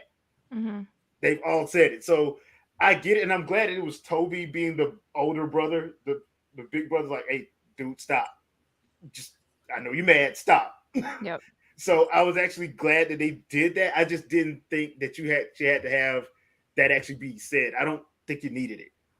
It felt, if you're taking this movie in and of itself, it makes sense. But if you're looking at Spider-Man's whole timeline in this MCU arc, it kind of like he's already been through Thanos. Yeah. So like he's already like the end of the world already happened. Yes. How much more emotional development can he possibly go through? Yeah. You know? Yeah. That was just a weird, once again, weird spot. It felt very forced. Yeah, in a great third act. It was a weird spot in a great third act. Yeah. It slowed down the momentum a lot. Yeah. And yeah, like I mean, after going through Iron Man, after going through what he went through with like being effed over by Jake Gyllenhaal's Mysterio, right? Like after all of these other things that Spider-Man has already been through, doing the Aunt May thing this late in the game in his Spider-Man career just seems like, for what? Yeah. Unless they didn't want to pay her. And that's what I think it is. She's amazing. And honestly, that woman deserves all the money in the world. Yeah. But it did feel very like, okay, he's already lost technically Uncle Ben already happened. Yeah. He already lost another mentor. He's already gone through the apocalypse and back. Like he's been through the shit with the Avengers, like space, multiverse. Like why at this point, like if this had happened like in the first or second movie, like sure. Yeah. But like in this last the third movie, like what more growth? Like if he didn't know how to hold back by now with Thanos destroying half the world, like there's no, yeah. With what happened with Iron Man, like what where else is he gonna go development wise with this revelation, right? It very much felt like they were gonna throw that in there as a way for Toby and Andrew and Tom Holland to all bond together. But even then, like, it's like what was the purpose of it? Yeah, because even when they finally meet up, and once again, I do kind of feel bad for the Andrew Garfield Spider-Man because, like, I thought Tom Holland was going to cuss him out when he said, "I know how you feel," because he literally actually does. Like, because his was way worse. He actually tried and it didn't work. Right. He actually tried and it didn't work, which I'm so glad they let him redeem himself for that ending because I was just like, you do know that didn't work, right? So I'm glad they let him do it, and it was a cool sequence. And he's breaking down, and MJ's like, "You all right?" Yeah, because she don't know. She has no idea. Right. Like, I'm like, okay, yeah, that was actually a good thing. As far as like the whole tone, they took one of the worst Spider-Man stories and made it a good movie. Yeah. So now the question is, how do you repair it? Because the whole reason why they did the other Spider-Man story that actually fixed all that, because that story sucked, but y'all actually made it good. So now you're like, what you gonna do? Because you got him for, I think he did redo his contract. He has like 2 more Spider-Man movies and I think 1 more team up movie. So he got 3 more with Tom Holland has 3 more. What are they gonna do? That's what I'm saying. Like, what are you gonna do? Because the ending of this one got him to Spider-Man Classic. I like to call it, because I did not look. I'm partial to the red and black Spider-Man suit. I don't like that metallic blue that they put on at the end of this movie.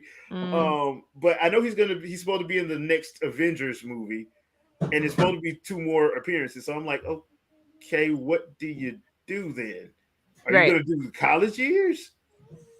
Yeah, but they kind of set him up to kind of be the Peter Parker that we kind of knew in the comics. Like now he's like in an apartment on his own. Yeah. He has his girlfriend. You know what I mean? Like, well, technically he don't have a yet.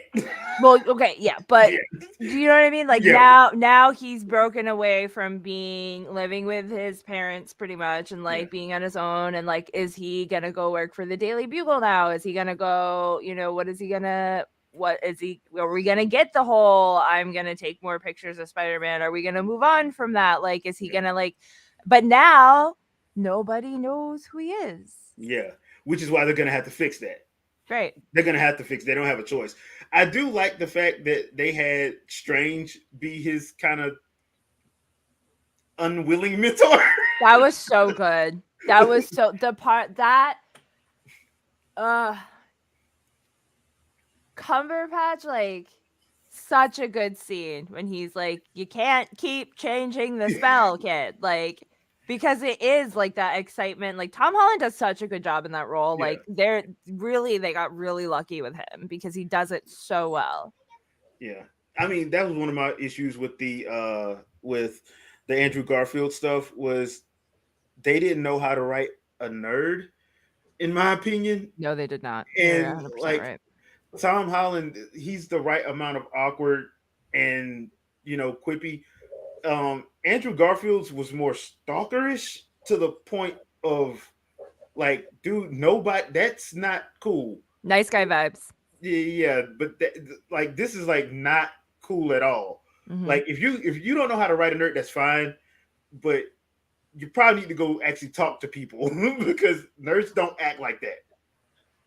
They don't. Like, yeah, you have some people who are a little bit more eccentric than others, but they don't act like, not like he was acting. That's not cool. It was definitely like lots of stereotypes bundled into a character that, the writing was not there, I think, for that one, for sure. But for Tom, it made sense because he could actually pull off the awkward, you know, the way he was doing, the way he actually portrayed it. Because he would nerd out, he would geek out on stuff, and he was awkward as hell. Yep. And he's still awkward as hell. And they showed it in that, and they showed it in the scene with when he was doing the spell the first time, and when he had to do the spell again, and he didn't really want to do it, but he didn't have a choice because it was his fault. Yep. It was his fault, and he screwed up. So I like the fact that they did that. And if this was going to be Tom Holland's last one, it went out perfectly. Right. But as we all know, since see a lot of people think this is Disney wanting money. Nah, this is Sony because Sony gets the lion's share on this. So Sony saw money and they know Venom didn't make that much, and Morbius. So Yeah. yeah, they need this. They need this. They need this. This partnership to stay for a while. Because Which is kind of sad though, because I would really like to see like a Miles Morales. Like, well, here's the thing: they can pull it off when it's animated. They can't pull it off in live action. I don't understand. True. I don't understand this because Into the Spider-Verse was amazing. I'm looking forward to the second one. So if you can pull it off animated, whoever wrote it for the animation, just have them write it for the live action. But apparently Sony don't want to do that. So and we've opened up the multiverse, so there's really no reason for them not to. You know what I mean? Like they could totally have Miles Morales in there with Tom Holland at this point, the way they've structured things. The way it was kind of implied that some people already had already fell in. The way it was implied. The way it was implied, like, because he couldn't keep everybody out. I mean, Venom was there. Yeah, Strange could not keep everybody out. He was trying to close because the portal that they showed us, it looked like Kraven, it looked like Rhino. Well, the comic book version of Rhino. It looked like Alistair Smythe because I thought it was Xavier, but then I remember Alistair Smythe is actually in a wheelchair too. So I'm thinking that's who that was. So they showed them like at the main one that was really open. So I'm like, but it was like tears all over the city. So it's possible to assume that some of them fell through. So you can actually say, if you want to bring in Gwen Stacy, the Spider-Man version of Gwen Stacy, Spider-Gwen, if you want to bring her in, you can do it. You can bring in the live-action Miles Morales. You can do it now and make it work. Well, they have I don't know if this is like I was looking when I was on Disney Plus last night. They have like a kids like show that has Miles Morales, Spider-Gwen, and Spider-Man now. So like it makes, and they don't do anything by accident. No, not with them. Every show they have is going to be pulled into something. Their branding is very on point. So and they're really good at planting those marketing seeds. So I'm wondering if there is going to be potential of that in the future because this one did so well. Well, I would think that at this point it would be in their best interest, right, to actually go through that. Because it's gonna make money. I mean, people saw them numbers on Spider-Man Into the Spider-Verse. That wasn't supposed to make that much. Right. It wasn't. Matter of fact, they thought it wasn't gonna do well. Good. Yeah, but I think the other thing too is it was like one of them things where Stan Lee had just passed, and then you go see it, and he's in it, and you like the line he said. I'm sitting in the theater with a theater full of grown adults, and everybody in there bawling. I'm like, hey, look, man, and then I'm like, yeah, I feel you. Yeah, ain't nothing wrong with me. I'm good. So it was just one of those situations that I think people just went back and kept going back because it was actually good. Yeah, I watched it so many times. So the other question to this is, do you think that they should Strange, because I know they're gonna have to fix this at some point. So do you think Strange should be like the mentor type to Tom Holland's Peter at this point for the duration, or just like have like a little knowing glance and that's it? I think Strange has had his hands full of Spider-Man. He's probably over the whole thing. But that's the funny thing about it, because like I like the way that they contrasted Robert Downey Jr. and Benedict Cumberbatch's characters, because like Robert Downey Jr. is like, okay, I see potential in this kid. I'll keep him under my wing, or for when I need him. Strange, Benedict Cumberbatch like, I don't even want you here. Well, that's actually a really good point though, because what happens to Stark Industries now? Because Stark Industries was legally left. Yeah. To Peter Parker, but Happy has no idea now who Peter Parker is, but yet legally he so does Strange's magic erase retcon that, or is that still in the comic? Right? In the comic, what happened is it erased the people that knew who Peter Parker was. So say like the X-Men, like he had an interaction with the X-Men, they don't know who he is. They just know Spider-Man. So I'm assuming that's what it did. Like the people who interacted with him that knew him, right? They don't know who he is. But what about the AI at Stark Industries that knew who he was? I don't think it would affect him, because it would affect the AI, because the in the comic, the Iron Spider suit still worked for him. Right. In the comic, when they did Brand New Day, when they did One More Day, whatever the name was called, it still interacted with him. So I'm guessing that's how they're gonna place this, because they're gonna have to break that spell at some point. At some point, it's gonna have to get broken, which it may get broken in Multiverse of Madness for all I know. Right. The way they may break it there, I don't know, because that's supposed to be crazy. Yeah. Yeah. I can't wait to see that. That's gonna be. So I know they're gonna have to, though, because you can't have another Avengers movie if you still have access to Spider-Man and Tom Holland ain't in it. I mean, but they would still know who Spider-Man is, right? Yeah. They just don't know who Peter Parker is. Yeah, but Okay. if you have a situation which he shows up and something happens, and because he doesn't have his suit on him and he's just doing stuff, Yeah. so yeah, they're gonna have to break that. They're gonna have to find a way around it.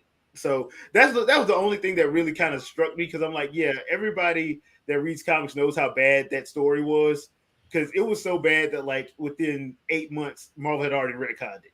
That's how bad that story was. Mm-hmm. But the way they did the movie, they made it make sense, and it's actually Yeah. a really good movie. Yeah. So, how do you fix it? Because the fix was because the story was so bad. But now it like they're open to do whatever they want now, Yeah, because the multiverse is there. So like now it's kind of set them up that they can literally do anything they want and make it make sense. Yeah. So I'm actually interested in seeing where they go with this going forward, because the end was kind of sad. Like when he goes to see MJ and he has all his little note prepared, and yeah, bro. And like, what's he gonna do now? Because that's what that's what a person in that position would do. He'd walk away, because then she wouldn't, especially after learning what happened with Andrew's Spider-Man. Like he now that's in the back of his mind. So like if he brings MJ back into it, like it's potential danger for her. Mm-hmm. Which he's not gonna want to do that. And if she does remember him, she ain't gonna take no for an answer. We already see how this MJ acts. We already know how this MJ acts. He's my favorite. I freaking she's love not her. gonna.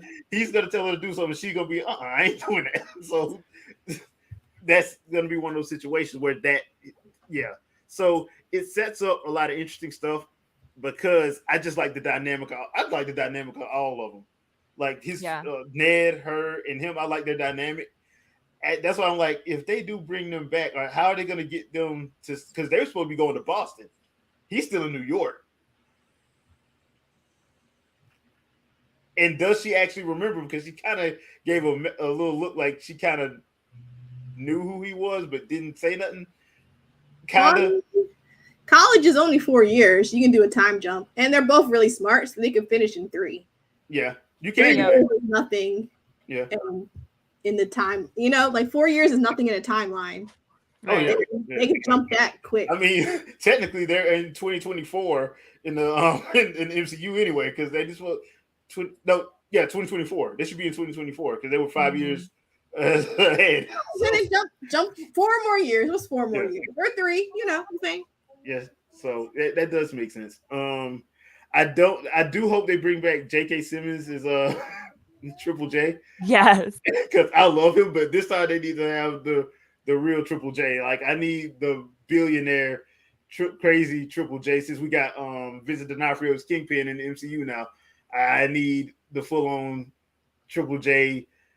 I'm a crazy editor that will speak his mind and don't care what I say to who. So I need that. And J.K. Simmons plays that way well. He plays that entirely too well. So good. Yeah. So good. It's such a metaphor for a lot of the real life ones that we deal with like every day. It's ridiculous. He's so believable and unbelievable at the same time. And the way he does his cadence, so he's like talking fast, but he's doing it in a way you're like, yeah. Yep, that's how Triple J will be acting now. Yep. Mm-hmm. So it's very interesting to see where they go with this. I will put it like that. I'm excited.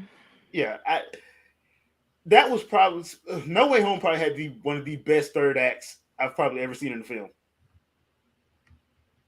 With him trying to save everybody, May dying, and then him meeting his big brothers basically, and then them trying to save everything.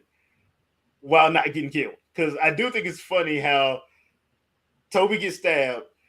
They come down and save him, and they all hug him. And he's like, "Hey, man, he has to go talk to Strange." He's like, "You're in pain, aren't you? So much pain." I'm like, dude, I actually like that.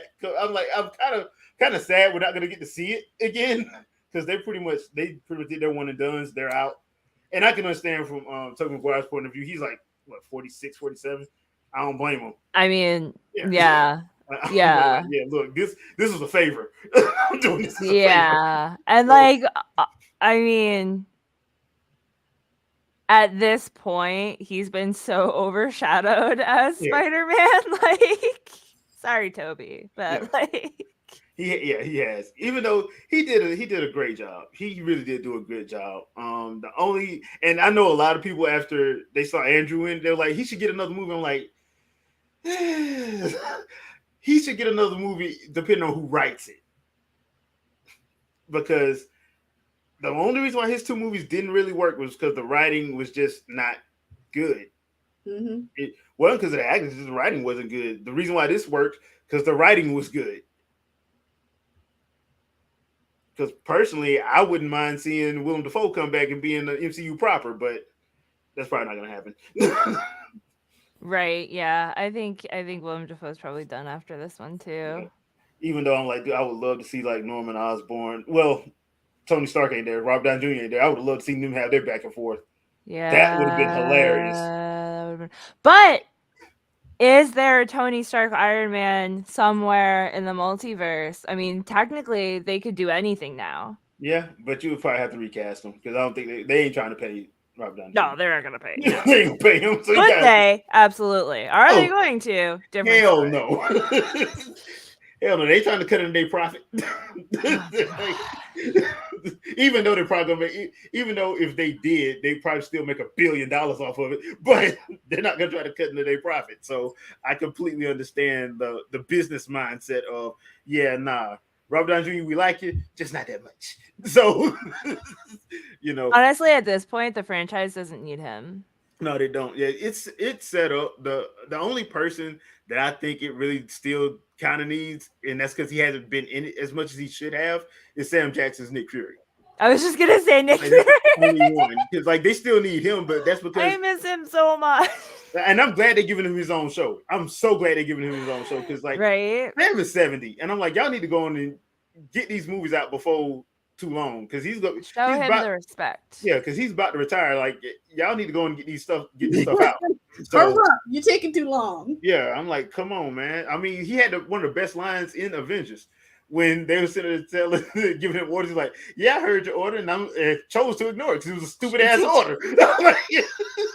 That audio is gold. I'm like, dude, man, that's there was a meme going around like, who would you have speaking, doing your life story, and people was like. Sam Jackson, because my life story has multiple meanings of the word motherfucker in it.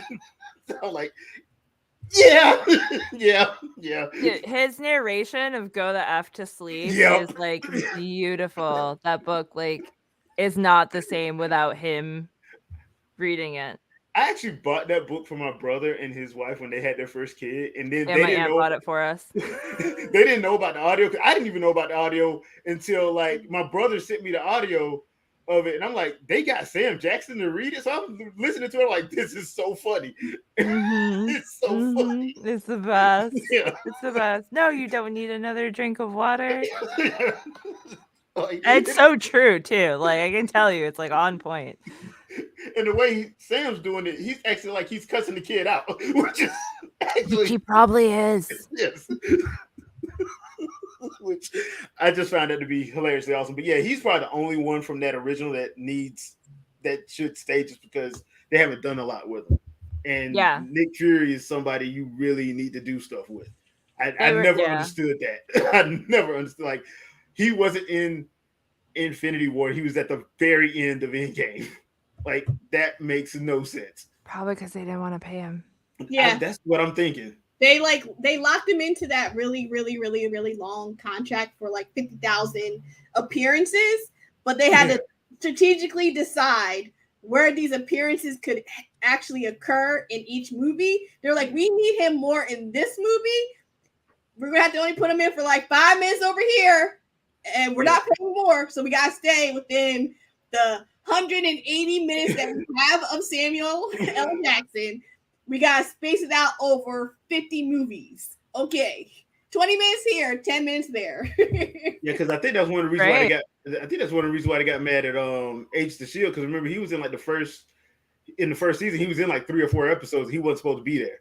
That's a lot of minutes. That's a lot of minutes used in that contract. Yeah, he wasn't supposed to be there. So, which is ridiculous because like Nick Fury is the glue, you know, like.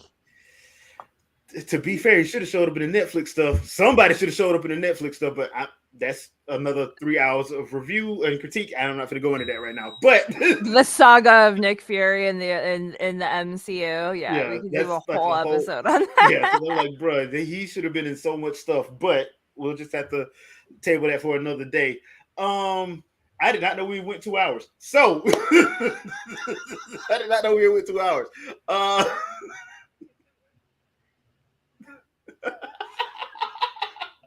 So I hope everybody liked our triple review Sunday. It's probably not gonna happen like that again. It's probably never gonna happen like that again because we're kind of caught up on everything. So next week is gonna be just Moon Knight and Halo. So it's gonna be 2 reviews because we're just gonna do them back to back instead of trying to wait. And I didn't know that Halo was 9 episodes. I thought it was 8, but yeah, apparently it's 9. So go figure. And Moon Knight is going to be 6 episodes as per normal. So if you have a chance, I would highly recommend checking out Moon Knight. It's very well done. Halo 1 and 2, if you want to. I mean, it's entertaining. Yeah, it is entertaining. If you know nothing about the lore, you have no problem watching it. Yeah, and if your cousin got Paramount Plus, just get his password. So, and then when you're in Paramount Plus, watch Picard. Yeah. Yes. Yeah, because Picard. Oh, and Vicky, I'm up to episode 3, so 2 more episodes, and I should be good to go. Okay. I haven't watched it yet, so. All right. So yeah. So overall, like I said, Halo's not bad. To be completely honest, it's not bad. It's just, to me, it's as expected. Yeah, it's as expected. So, but I'm telling you guys gotta accept what it is. If they throw in one more FPS view, though, I am gonna chuck something at my TV. Like, I can't with that. Like, no. If I want to play the game, I will go play the game. If I want to know what's happening in the HUD, I will just turn on my game. I don't want. Dude, they did that for like 20 minutes in Doom, and I was like, "What is happening right now? Like, why?" They're gonna flip to an FPS screen. He's gonna have a grapple hook.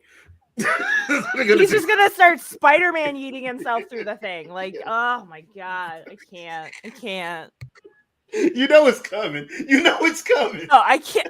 That's gonna be like the finale. The last episode is just gonna be him swinging through the trees with his grapple hook in FPS mode. Like, you know it's coming. That's why I'm like, I'm waiting for it. At this point, I'm just waiting for it.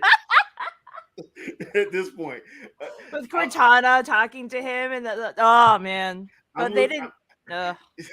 It's gonna be a ghost scene. They're gonna have to have him on a ghost in FPS mode. It's gonna happen. I can't. And they already showed a warthog in there, so you know that's getting destroyed. Okay, but like, why is she taking a warthog with a gun on the back of it to go to the? Sorry. We're wrapping up. We're 2 hours in. We're wrapping up, guys. Come on. Okay. Halsey, let me just jump on my warthog and drive to the docking bay. Yeah. Mm-hmm. Okay, I'm sorry, people. All right, I'm done now. Yeah, sorry about that. All right, Vicky, anything you want to pimp out? Yes, as always, check me out Mondays and Wednesdays on Twitch, Fangirl Review. I am determined to finish this Yoshi that I have been crocheting for like 3 months or so. I don't even know how long I've been crocheting this Yoshi. He's literally a bag of parts. I'm going to bring out the bag of parts for y'all to see. He's a bag of parts. He wants to be together. He doesn't have eyeballs. He doesn't have legs or anything like that. So I'm going to finish him. That is this next project is going to be that. And Fridays, tentatively, we will play the Forest for Fridays with Youngos and friends. As well, April 15th is coming up. I mean, I understand, yes, tax time. Yeah, whatever. But the BIPOC Streamer Awards, also get your nominations in for any streamer that you feel as though deserves their flowers in the past year of amazing things that they have done. There's so many categories, 15 of them all together. So BIPOCStreamerAwards.com. And if you are not sure where, because I've had some people message me that are like, "Hey, I want to nominate someone, but I don't know what category they should go in." Just let us know, and we will help. Yeah, or nominate them across the board, and the whole thing. Yeah, we'll look at their stuff anyway, and we'll figure it out. We'll figure it out. All right, Youngles, if you have anything you would like to, as we say, pimp out. So I am the season finale or the campaign finale of the tabletop RPG I'm in, called Dead Planet, which is based off the Mothership system. Ends tomorrow. It's been 8 episodes of space cowboyness, actually. Wait, tomorrow or tonight? Tonight. No, it ends tonight. You're right. I think it's Saturday. I don't know what's wrong with me. It ends tonight. It's on it starts at 8 p.m. 7 p.m. Wait, what time do we start? It starts tonight at some point. It's been a long week. It's 8 p.m. Yeah, it's 8 p.m. Thank you, Vicky, for keeping my schedule for me. I appreciate it. And then I'm also going to be in a one-shot of Street Wolves, which takes place in the 1987 arcade setting, which is another tabletop RPG that my friend is running, and that will be on Thursday over on on the same channel. And then I stream when I want to, so follow me if you want to have some chaotic stream fun. That's all I got. Sweet. All right, so Winging It Podcast tonight, 7 p.m. Eastern Standard Time. We're gonna be talking about the loss of our close dear friend E3, and we're gonna be talking about some other stuff tonight. So join us. Should be another good episode tonight with the crew.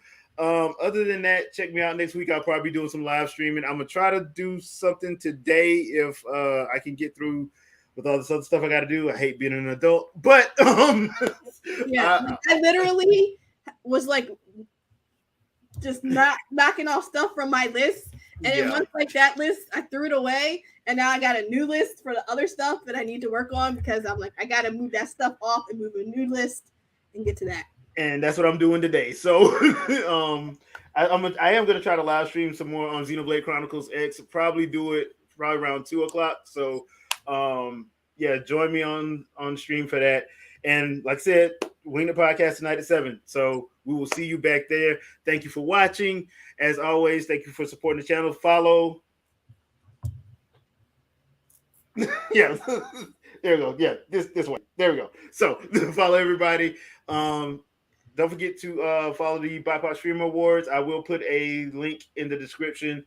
And let's show some support and some love. And we will see you guys next Sunday, 10 a.m. Eastern Standard Time. Peace.